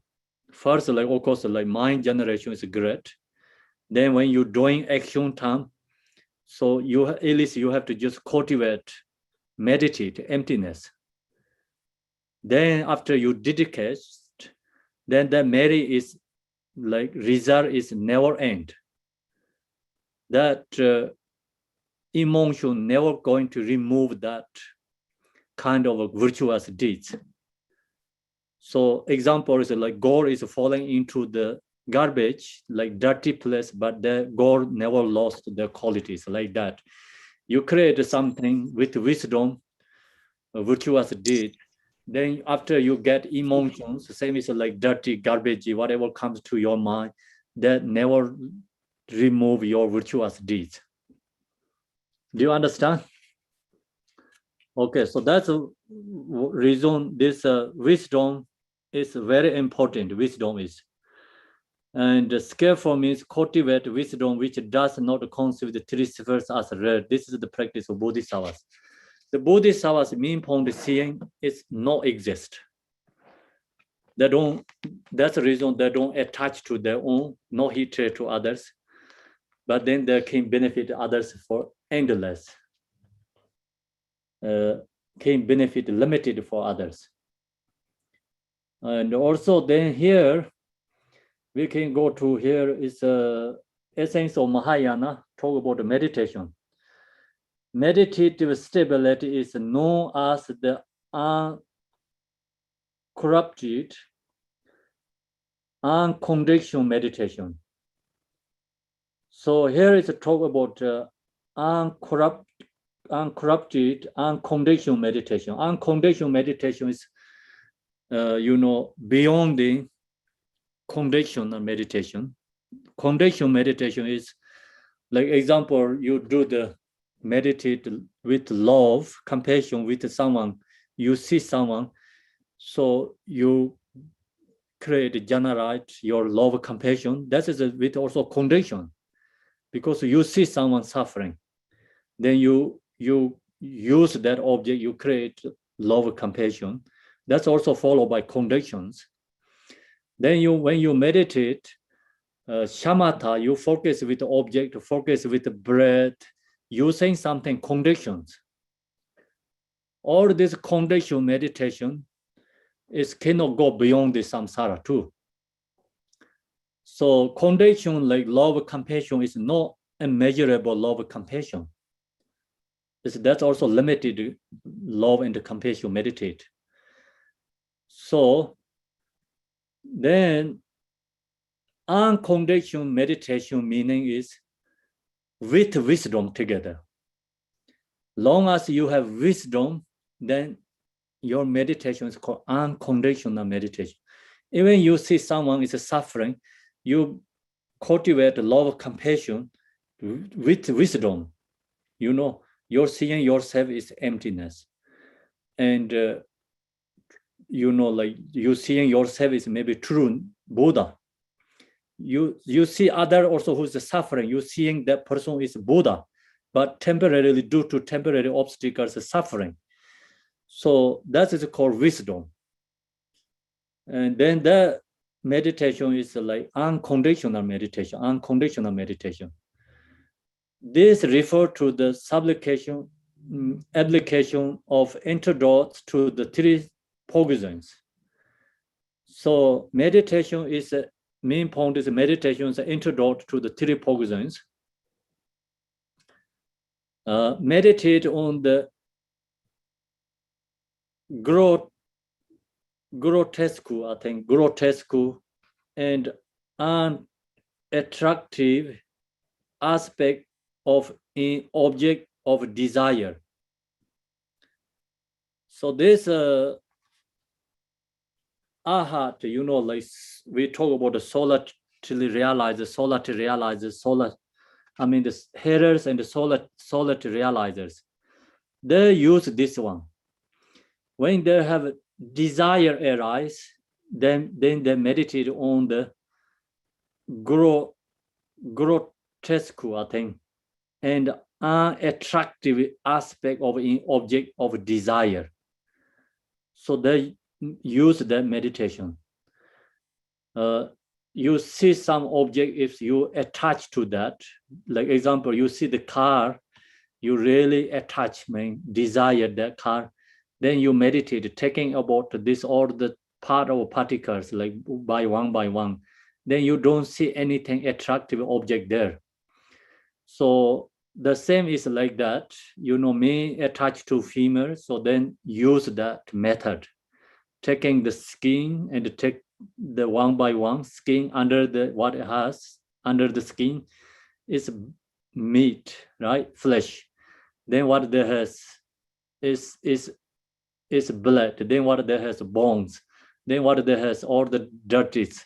Nothing is pleasant there. So that they use the meditation. It's called the meditate on the grotesque and an attractive aspect of an object of desire. Meditating on love as antidote to anger. So then first one helps like reduce attachment. Second one helps reduce anger. Meditate on love as antidote to anger. And then third one, meditate on the nature of interdependence of origination as an antidote to ignorance. So this is followed by also same as yesterday I shared with you, outer level, inner level, secret level meditations. So outer level meditation, you see the object is like use impermanent. Use impermanent, or impermanent meditation or introduce to the attractive aspect of object of desire. So use that. Investigate object, you see not anything truly pure object in there. Become you not attached to that object. Then you see also enemies too. Enemy also, when your enemy comes, you see the enemy is impermanent. It's changing. So then you no longer hatred to the enemies. So that is all is like outer level meditations. The inner level meditations using here is also, here didn't say outer inner, but we just follow by yesterday, teaching each paramita followed by yesterday. Here is talking about if anger arises, then what do we do? Meditate on the love as antidote to anger. Love, compassion, antidote to anger. That is called inner level meditation. Something you use antidote, love, compassion is called inner practice. Something you use like intellectually outer level conditions is called outer level practice. Then something you use true nature. So that is called sacred level practice. So then, okay, and meditate on the nature of interdependent origination as an antidote to ignorance. That is called sacred level, kind of sacred level also has a dependent, this practitioners has different levels. So Mahayana, according to Mahayana, everything's interdependent. Yeah, interdependent, everything's emptiness. So that is like say antidote to ignorance. So ignorance, see, long as we have ignorance, we don't see the interdependent. If we don't see the interdependent, not possible realize emptiness. Then opposite of interdependent is permanent. Then permanent is like I and self is exist. I and exist. Self is exist. You is exist. Everything is thinking about exist. Inherently exist. Then according to that, attachment, then desire, then hatred. So that's the reason ignorance, all this negative is based on the ignorance. Ignorance antidote, the highest level antidote to recognize is interdependent. Interdependent origination as antidote to ignorance. So you know the interdependent, then you see the emptiness, you understand the emptiness. So we think about why we don't recognize emptiness, because we don't know the interdependent. So we think everything exists. Even we don't know the impermanent, right? We don't practice that. We hear this teaching, but we don't put effort to meditate much impermanent. Then that's the reason our perception, everything exists for us. That's why we have a so strong I and self. So we meditate in impermanent, less selfish, and less desires. If you meditate more interdependent, then you really see nothing is exist independently. Everything's dependent. So you recognize that everything's dependent, then seeing form is empty, emptiness is form, form is emptiness. Emptiness is no other than form, form is no other than emptiness. All these sentient beings, you're seeing is emptiness. So understand that way. Then that is antidote to ignorance. That is like followed by Mahayana path, but according to Vajrayana tradition, then we use the generation stage. Generation stage, visualize the Yadam deities. In pure percepts is transformed to the pure percepts, and then we meditate the completion stage. It's Mahamudra. So Mahamudra is also recognized on nature, meditate on the true nature. Yeah, it's here saying it's a little bit different words, different path, essence is the same become. the realization that the nature of samsara is nirvana comes from seeing that the essence of all of these interdependent phenomena is beyond arising, cessation, and fixed abiding, and thus recognize that samsara's true nature is nirvana itself. So if you understand this interdependent, then you really see the realization that the nature of samsara is nirvana. Come from seeing that the essence of all of this interdependent phenomena is beyond arising. No birth, cessation, no death, and fixed abiding. So no abiding, then theory of because cannot be exist. If you don't have arising, then no cessation, no and fixed abiding, no abiding.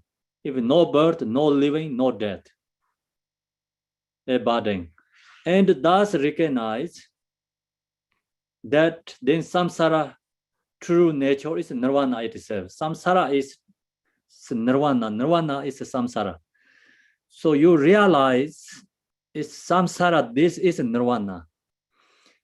If we don't recognize this nirvana is samsara. So that is, see, when we recognize the interdependent true nature. So that meditation is called secret level, highest level meditation. And then all answer is there ready, because the thing about, we talk about 6 realms, 3 realms. Actually, answer is there.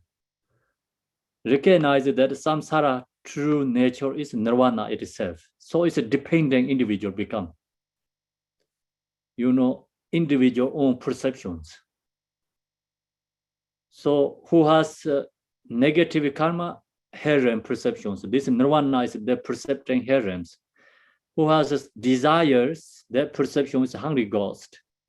Who has attachment, that perception is human realms. Who has ignorance, this nirvana is like animal realms. Who has jealousy, then perception is jealousy gods. Who has pride, so the perception is God's realms. Then that is a samsara. Okay, it's this samsara true nature is nirvana. So where is it, how you get that? How to you can find this how do we discover? Example, this samsara is nirvana. How do we can discover? So how do we discover? Discover by our own nature, true nature, right? So that is called secret level meditation. Okay, so that's the meditation. So then in here also has wisdom too. All phenomena can be placed within the true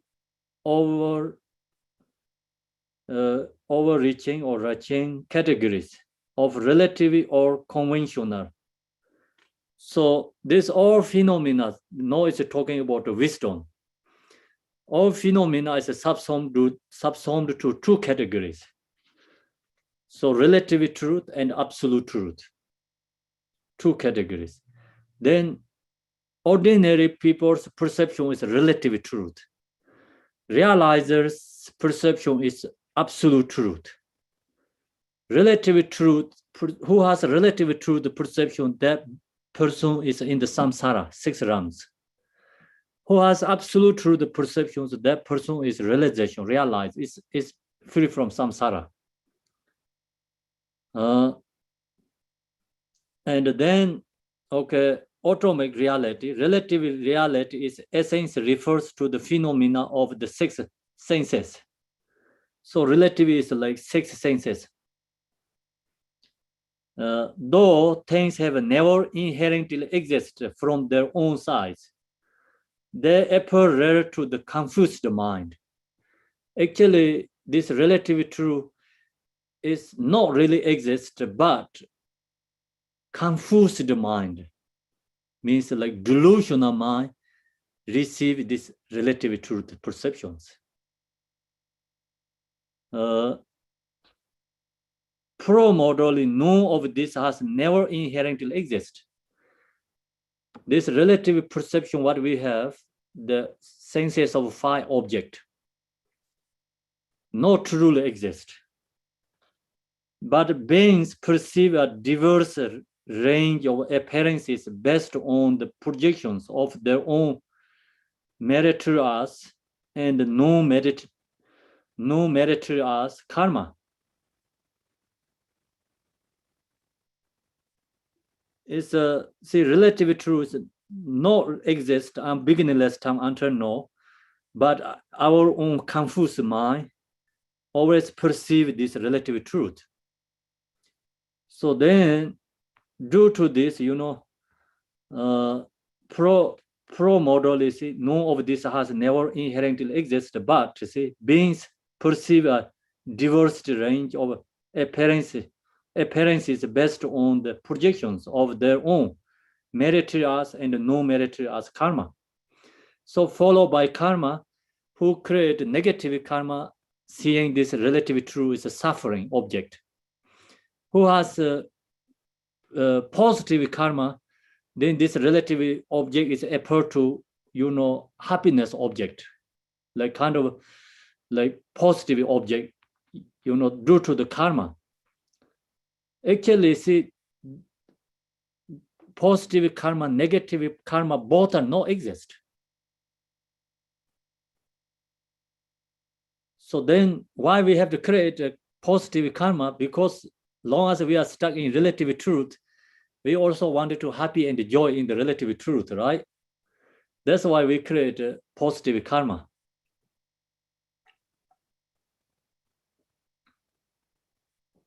The confused mind grasps at these perceptions as being rare. So we confuse, this our mind is confused, deluded. So that's why our mind is everything is rare. Hence the etymology, I think, of the word relative reality. So Tibet is called Kinzob. Kinzob is a relative reality, a term that means totally false, so no exist, totally false, not true, conventional appearances. Ultimate reality is the true nature. So no, here is like talking about wisdom. Wisdom means you have to realize true nature. That is called wisdom. And then wisdom has worldly wisdom and also absolute truth wisdom, two different kind of wisdoms. Then worldly wisdom, relative truth wisdom also has a positive wisdom and a negative wisdom. So worldly wisdom, relative wisdom, positive wisdom is you know the cause and the effect. You follow the karma cause and the effect. You know the impermanent. That's all is a positive relative truth, wisdom. Negative relative truth, wisdom is people create the causes of suffering. Who has intelligent people? They create, weapons, bombs, and many, causes of samsara object. They create that. They think that is causes of happiness, but actually they're causes of suffering. So all this object is become taken to more suffering. People stuck in the samsara. So that's also worldly wisdom, but it's negative wisdom. So positive wisdom is sharing the, conduct, talk about cause and effect. So that is a positive wisdom. So follow the spiritual, right? That's all positive relative truth wisdom. But that wisdom, relative truth wisdom, cannot take to the Buddhahood. So now, where's the Buddha? It's causes come from is absolute truth wisdom. That's the reason here. Atomic reality is the true nature. So we have to follow the atomic absolute truth wisdom is truth nature, which we cannot be encapsulated, encapsulated into descriptions for its transcendence expression, word and thought. So that means, like say, beyond the thoughts, beyond our perceptions. And so say beyond, it is beyond discursive mind, beyond a view and effluence, and beyond a view that refutes any others.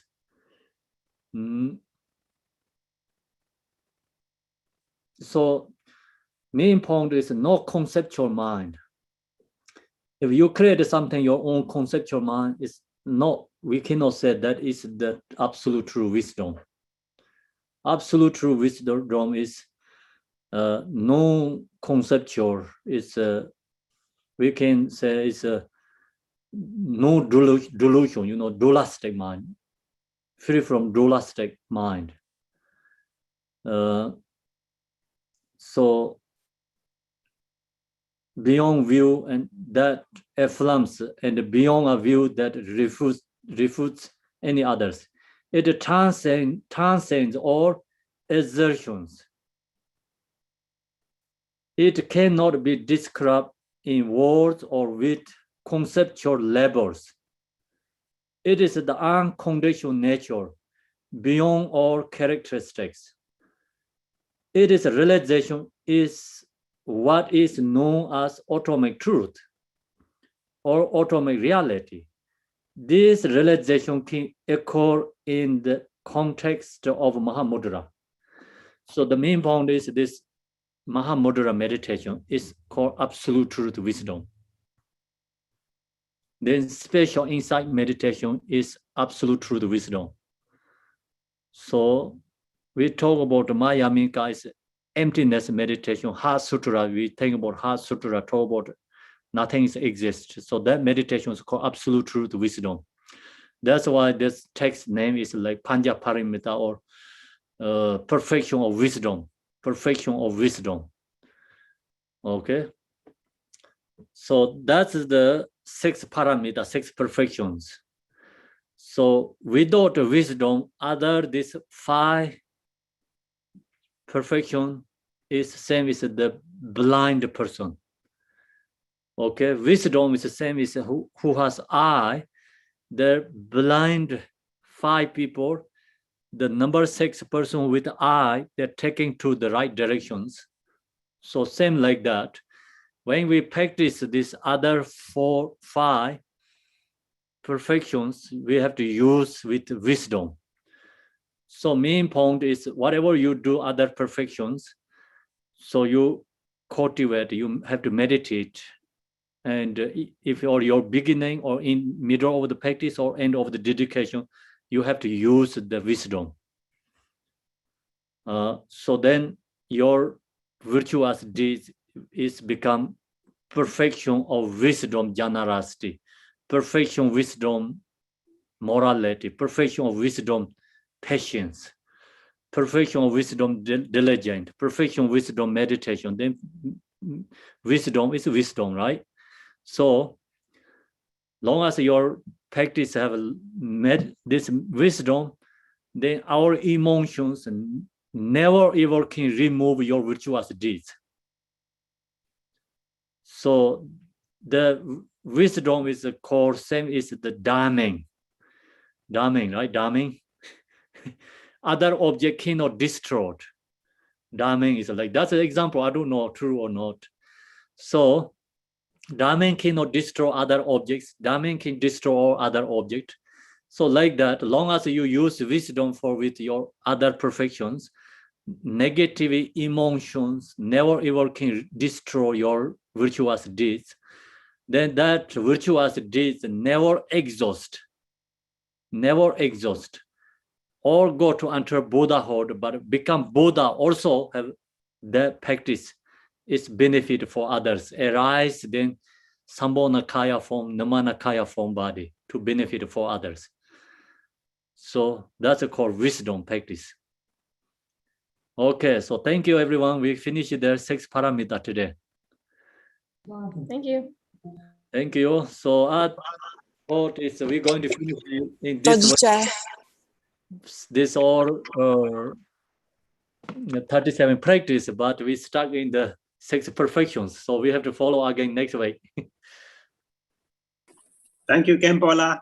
Thank you everyone. And I'm going to chant the Chinrezek Sadhana. We go back to Chinrezek Sadhana. Om Mani Padme Hum, Om Mani Padme Hum, Om Mani Padme Hum, Om Mani Padme Hum, Om Mani Padme Hum, Om Mani Padme Hum. At my own mind, with my alok. It's a 26 page. With nothing to identify, it is just like space. With nothing whatsoever to see, vividly clear. In that essence, which is emptiness, I remain. Om Mani Padme Hum Re, Om Mani Padme Hum Re, Om Mani Padme Hum Re, Om Mani Padme Hum Re, Om Mani Padme Hum Re. Om Mani Padme Hum Re, Om Mani Padme Hum Re, Om Mani Padme Hum Re, Om Mani Padme Hum Re, Om Mani Padme Hum Re. Out of that experience of unimpeded emptiness, appearances arise unobstructed and vividly clear, without bias or pervasive, uncompounded, and with the nature of a clear light, how wonderful. Tomba Sandharanga Nyele, Nawa Manga Salewa. Rimi Kincham Dimase Ranjin Usarangom Sarache Omane Peme Hongro Omane Peme Hongro Omane Peme Hongro Omane Peme Hongro Omane Peme Hongro Omane Peme Hongro Omane Peme Hongro. Clear yet empty and empty yet clear. Clear yet emptiness indivisible beyond thoughts and expression. This innate genuine state of a perfect bliss is the automatic Lord of our local Shora, Sar Yen, Don La, Don Yen, Sar Don Yerme, Sam Jurta, Len Jin, Yoma, De Jin, De Don Jin Re, Ziwan, Yen, Oman the Peme Hongro, Oman the Peme Hongro, Oman the Peme Hongro, Oman the Peme Hongro, Oman the Peme Hongro. Page 26, actually, I forget the Tibetan chanting. Ranga Semla Semje Ti Nizong Mebe Namgan Jayang Mantong Sange Wang Wo Tongpa Nyekane Omane Peme Hong Shi Omane Peme Hong Shi. Go to the dedication. Omane Peme Hong Shi Omane Peme Hong Shi Omane Peme Hong Shi Omane Peme Hong Shi Omane Peme Hong Shi. Page 157. That Yoga Sadhana. Dorjen Chang, Telopa, Naropa, Marpa, Malarepa, Dharma, Lord Gambopa, Pamotropa, and Lord Gongpa. Please bestow upon us most auspicious bless of our Kaju Lamas. By this virtue may I achieve omniscience, by defeating our enemies' confusion. May all who traverse on the webs of birth, old age, sickness, and death, cross the ocean of samsara. Bodhicitta, the excellent and precious mind, where it is unborn may arise, where it is born may not decline, but it will increase higher and higher. I pray the Lama may have a good health. I pray the Lama may have a long life. I pray that your Dharma activities suffer far and wide. I pray that I may not be separate from you. As Manjushri Devero realized the ultimate state, and as did Samantha Bhatta, I will follow in the path and fully dedicate the merit for all sentient beings. By the blessing of the Buddha who attained the three kayas, by the blessing of true the unchanging Dharma as such, by the blessing of the indivisible Sangha, order may the merit I shall bear fruit. By this virtue collected in three terms, by myself and all beings in samsara and nirvana, and by the inner rule of virtue, may I and all sentient beings quickly attain and surpass perfect, complete, and precious enlightenment. By the teaching of great Gompa Ranashiri, who is omniscient, Lord of Dharma, Master of interdependent, continue to increase through study, practice, contemplation, and meditation on the end of the samsara. Thank you, everyone. Thanks, Kempula. Thank you also. Any questions? Thank you, Kempo and Sangha. Thank you, Kempo. Hi, Danny Lee. You are mute. Danny Lee, you're mute if you want to ask your questions.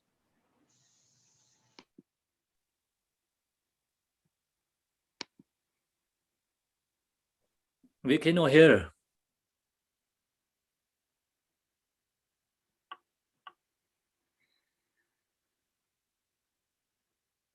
Cannot hear. Danny Lee cannot hear. 你的东西关掉了，还是关掉了没开？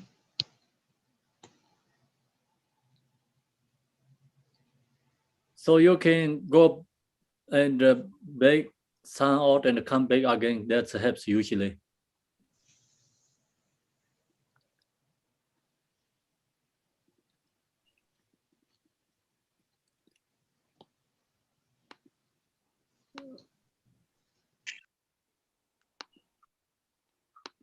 Cannot hear. Okay. Danny, if you go out of Zoom and then come back on, usually it'll your audio just so try that. And then when you come back on, raise your hand again and we can get the question. Thank you. Melissa, you want to ask your question? Okay, Kempala, if you are completely stabilized in Mahamudra meditation and not accepting or rejecting any thoughts, aren't you then practicing the secret level of all 6 paramitas? Yes, you then you're practicing 6 paramitas. Okay. Yes. Danny, can you hear? Maybe you can try now.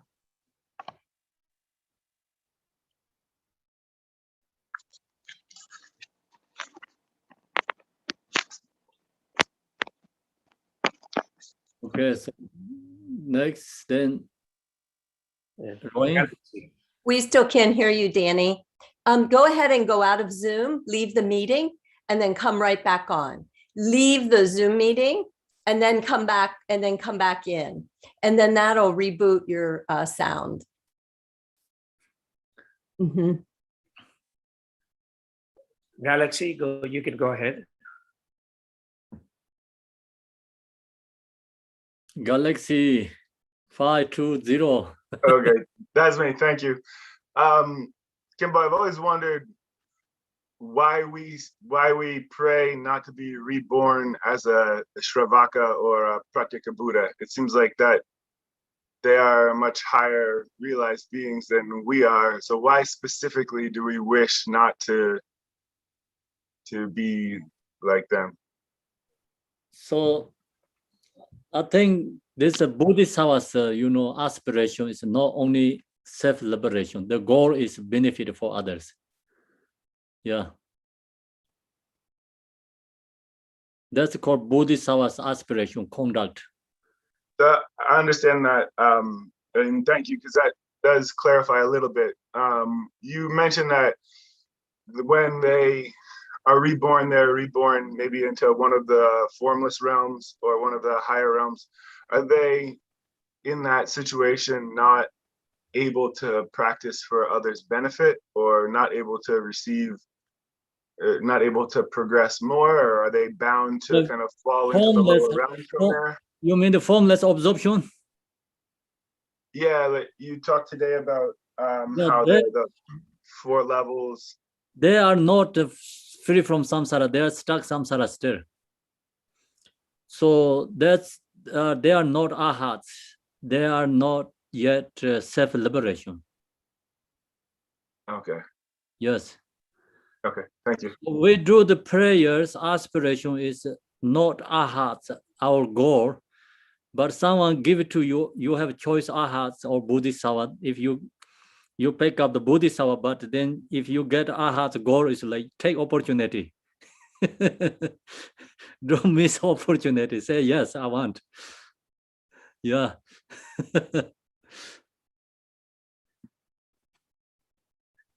Danny, you want to try one last time?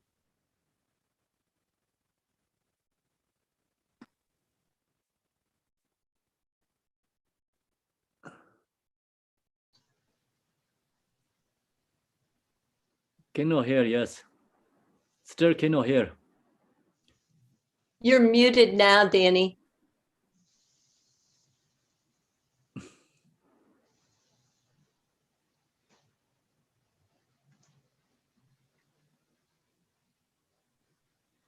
你还是静音了，没有开音。 No, we cannot hear, yeah. No, we cannot hear. Okay, so then Lame, your question? Kempola, just follow the other person's question about Snavaka and Patika Buddha. If they already attain Arhatship and they already is the Patika Buddha, are they already cut the root of samsara and will never reborn again? Isn't it the original talking about if you are Arhat, you already cut the root of rebirth, you don't rebirth. Isn't it true? It's true, yes. But then the arhat's level, you free from samsara, but then you have become Buddha, so they have to take birth again. Oh, so if you want to become Buddha, so you will, so you can go back to the samsara. That means. Yes. Oh, okay. I never know that. Thank you, Kempola. Then that's a lot of debating too. In the you follow the the chapter 9 is way of Bodhisattva has lots of information. There like this Shavakas and Mahayana, the Shantideva has a debating. Shavaka says no, we don't have to reborn again, long as arhats. Shantideva says yes, you have to stay reborn if you wanted to become Buddha. So then how to the reborn is because there's no emotion to reborn to samsara, and they use the aspiration prayer, and they take birth. And then there also Shantideva said there still has like karmic imprint of a subtle level emotion, karmic imprints. So they can use that and take birth. So that's we don't know. That is the realizers debating. Okay, thank you, Kempola. Yes. Thank you. Okay.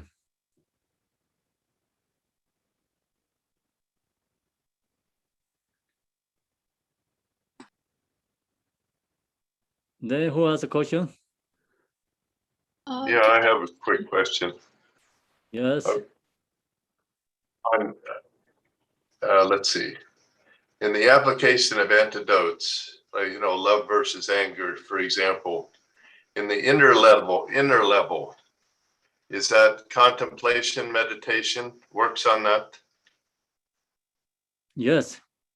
And the secret level is Mahamudra. Yes. Inner level is we just using like love, compassion, and apply for our emotions. That is called inner level. And the secret level, Mahamudra. So the inner level is also contemplation, meditation, right? Yeah. Okay. And then the outer level is just thinking, right? Yes. Okay, thank you. You're welcome. Sandra, you want to ask your question?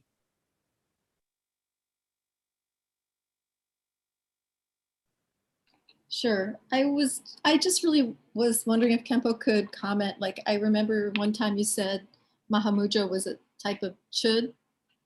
And I think maybe in terms of cutting thoughts, I'm not sure. And then also the inner offerings seem like a type of chud practice, you know, where you're offering your essence of your body, or maybe you're offering the desire to be reborn again, if you're offering the red and white.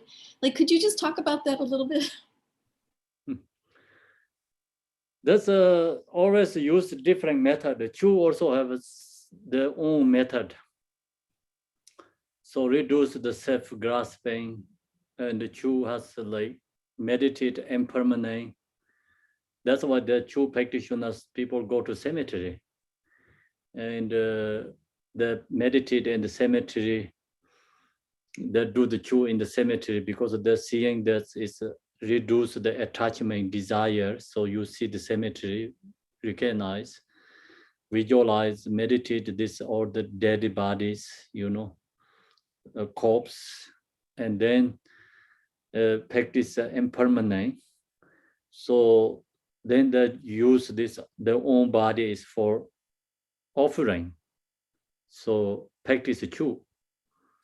The meditate, you know, like hungry ghosts, spirits, and all different kind of beings, like visualize, meditate, they're giving their own body for them, feeding for them. So that's so far only I know that, and no more than that, I don't know the Chu. Well, what I mean is that seems like outer offering, and then the inner offering of Rakta, you know, just as you described the inner offerings, they seem like yeah, Chu also allows like part of the inner offering too, because you giving your own body for others benefiting.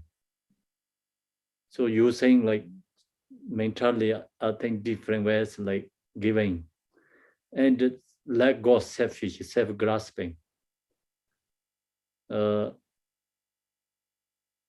Yeah, it's in Tibet, usually the Chu practitioner means two different kind there.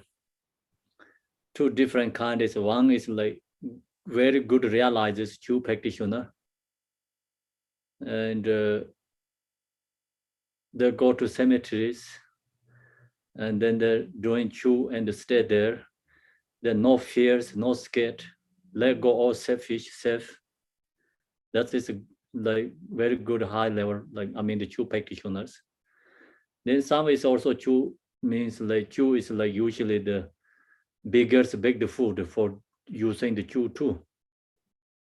And they go to stay in the city and they use the Chu, and then people give the you know, money offerings. So the kind of sometimes the people, some do fundraising using that. So the many different kind, yeah. And of course the high good practitioners, their Chu is they don't do in the cities. I think they go to in the cemetery, they practice the secretly own level. Thank you. Melissa, you want to ask your question? Just because you all were talking about, sure, there's also the secret level in sure is the emptiness of the three spheres, because you meditate on the gift, giver and receiver as empty.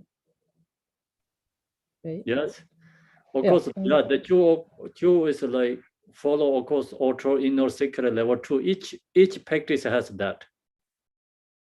So yesterday I shared with you the own practitioners, dependent practitioners, they follow by own level. Yes.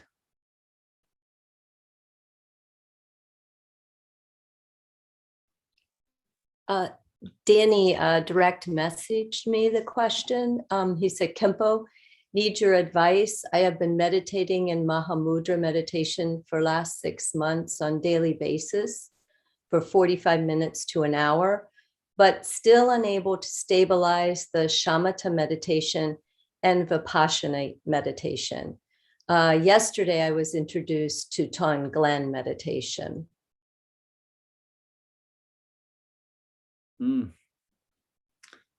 Yeah, the Mahamudra meditation we always basic teaching is required. First, we have to use basic teaching. Basic meditation is mindful shamatha, and you have to use that. Otherwise, Mahamudra means like you looking into suchness in nature, but not easy to get into there because due to thoughts. Even you get in the nature due to these special teachings, but cannot stay too long. It's easily just off from the nature, follow the thoughts again. So that's the reason we who wanted to practice Mahamudra and have to cultivate more shamatha meditation. Meditate shamatha. Danny continued on. Do you think that I should practice the Ton Glen meditation and the Mahamudra meditation at the same time within the 1 hour that I have, or to have to wait to do the Ton Glen meditation? Tonglen meditation is good for also preparation for Mahamudra meditation too. So Mahamudra meditation need preliminary practice something. So you can use Tonglen as a preliminary practice.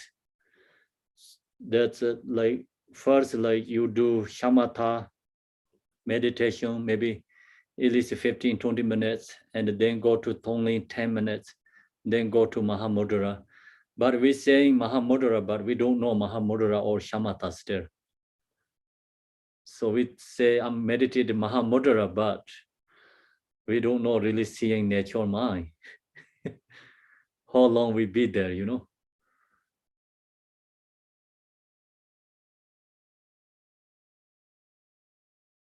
Yeah. Example, like we meditate every morning, 25, like usually weekdays, weekend, for 40 minutes. But be in the nature mind, maybe 3 minutes, sometimes never even get in there. For my case, sometimes the looks like, okay, 5 minutes. They wanted to do more something, then we are ready to finish it time, like, you know, like not directly you can into the nature. It's even we do like 40 minutes, maybe we into nature, maybe a couple of minutes, maybe not.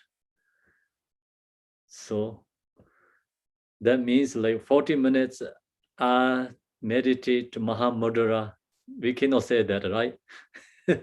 40 minutes we try to meditate something cultivate, but maybe we get 5 minutes or 1 minute, 2 minutes in the Mahamudra. Maybe not.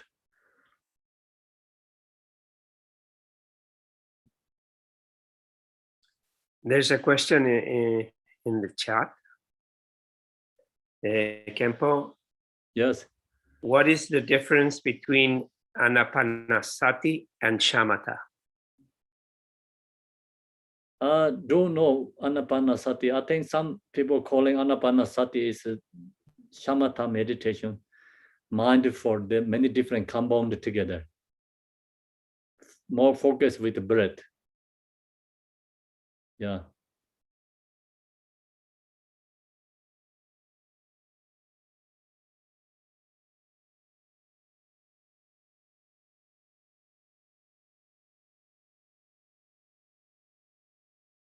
Okay, so no questions, right? Linda? She has a question. You have a question? Very short, very short. It's a bit different.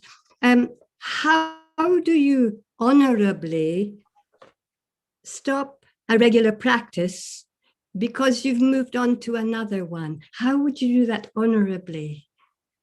I mean, you can't just stop. I mean, can you? No. Can you say again? Okay. You have a regular practice, a deity practice. Yes? So you want to stop this one and you want to do another one, right? So how do you honorably stop the first one? Correctly stop. Oh, correctly stop. Yeah. Not not bad to stop. I mean, yeah, honorably. Honor. So that's a dependent practice. Like some say you're going to do only 1 month, like see, then you finish 1 month. So you say your mind is satisfied. You say I'm finished, right? Okay. But you don't get it, that means realize. So sometimes we chant like mantras. Couple of weeks we say, oh, go do the mantra. So finish that. Then we say, okay, I finish. So follow by our percepts mind. Make decision our percepts, follow our thoughts. Okay, but they have to be good thoughts. So then you really realize more practitioners, I don't think so, they're stopped. They go to more deeper way. So that means like not drawing same way, but it's there go more deeper. Okay, that's much better. Thank you. Thank you. Much better. Okay. Someone chanting prayers every day, but then the one day they use that prayer more meditate, you know. Yes, I do now with that's also like that. No give up that, but you use more different ways, like more deeper. Yes. Okay. Yeah. Because I found Ushnisa Vishpaya Dharani. So, but I always stop halfway and meditate and on and meditate. So it takes a very long time. But so, okay, you just have to go deeper and deeper. Fine, enough. Yes. Thank you. Khenpo, Danny had an addition to his question. So he said, is it better to do 25 minutes shamatha and another 25 minutes on vipassana and leave Tonglen behind until I am able to master the Mahamudra meditation? That's actually, you know, you can, of course, first, like maybe you follow the time schedule, it's okay. But then slowly you don't follow the time schedule. I mean, like you're going to do 1 hour meditate. Then you just meditate and you recognize what you have to do. Follow by your practice. And so you don't have to create exactly, you know, time schedule. Then only meditations before the Mahamudra is better, before. So I already told you, meditate shamatha helps become your mind is relaxed, calm, maybe more stable.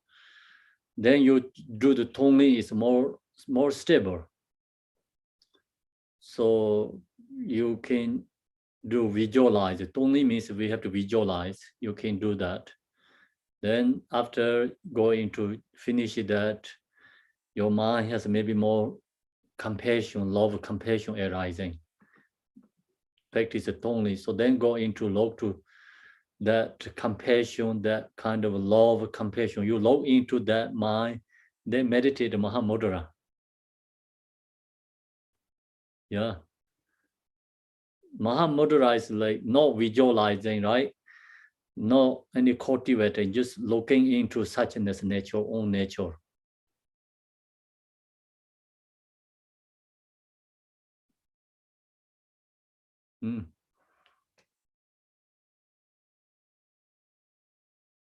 Okay, so thank you, everyone.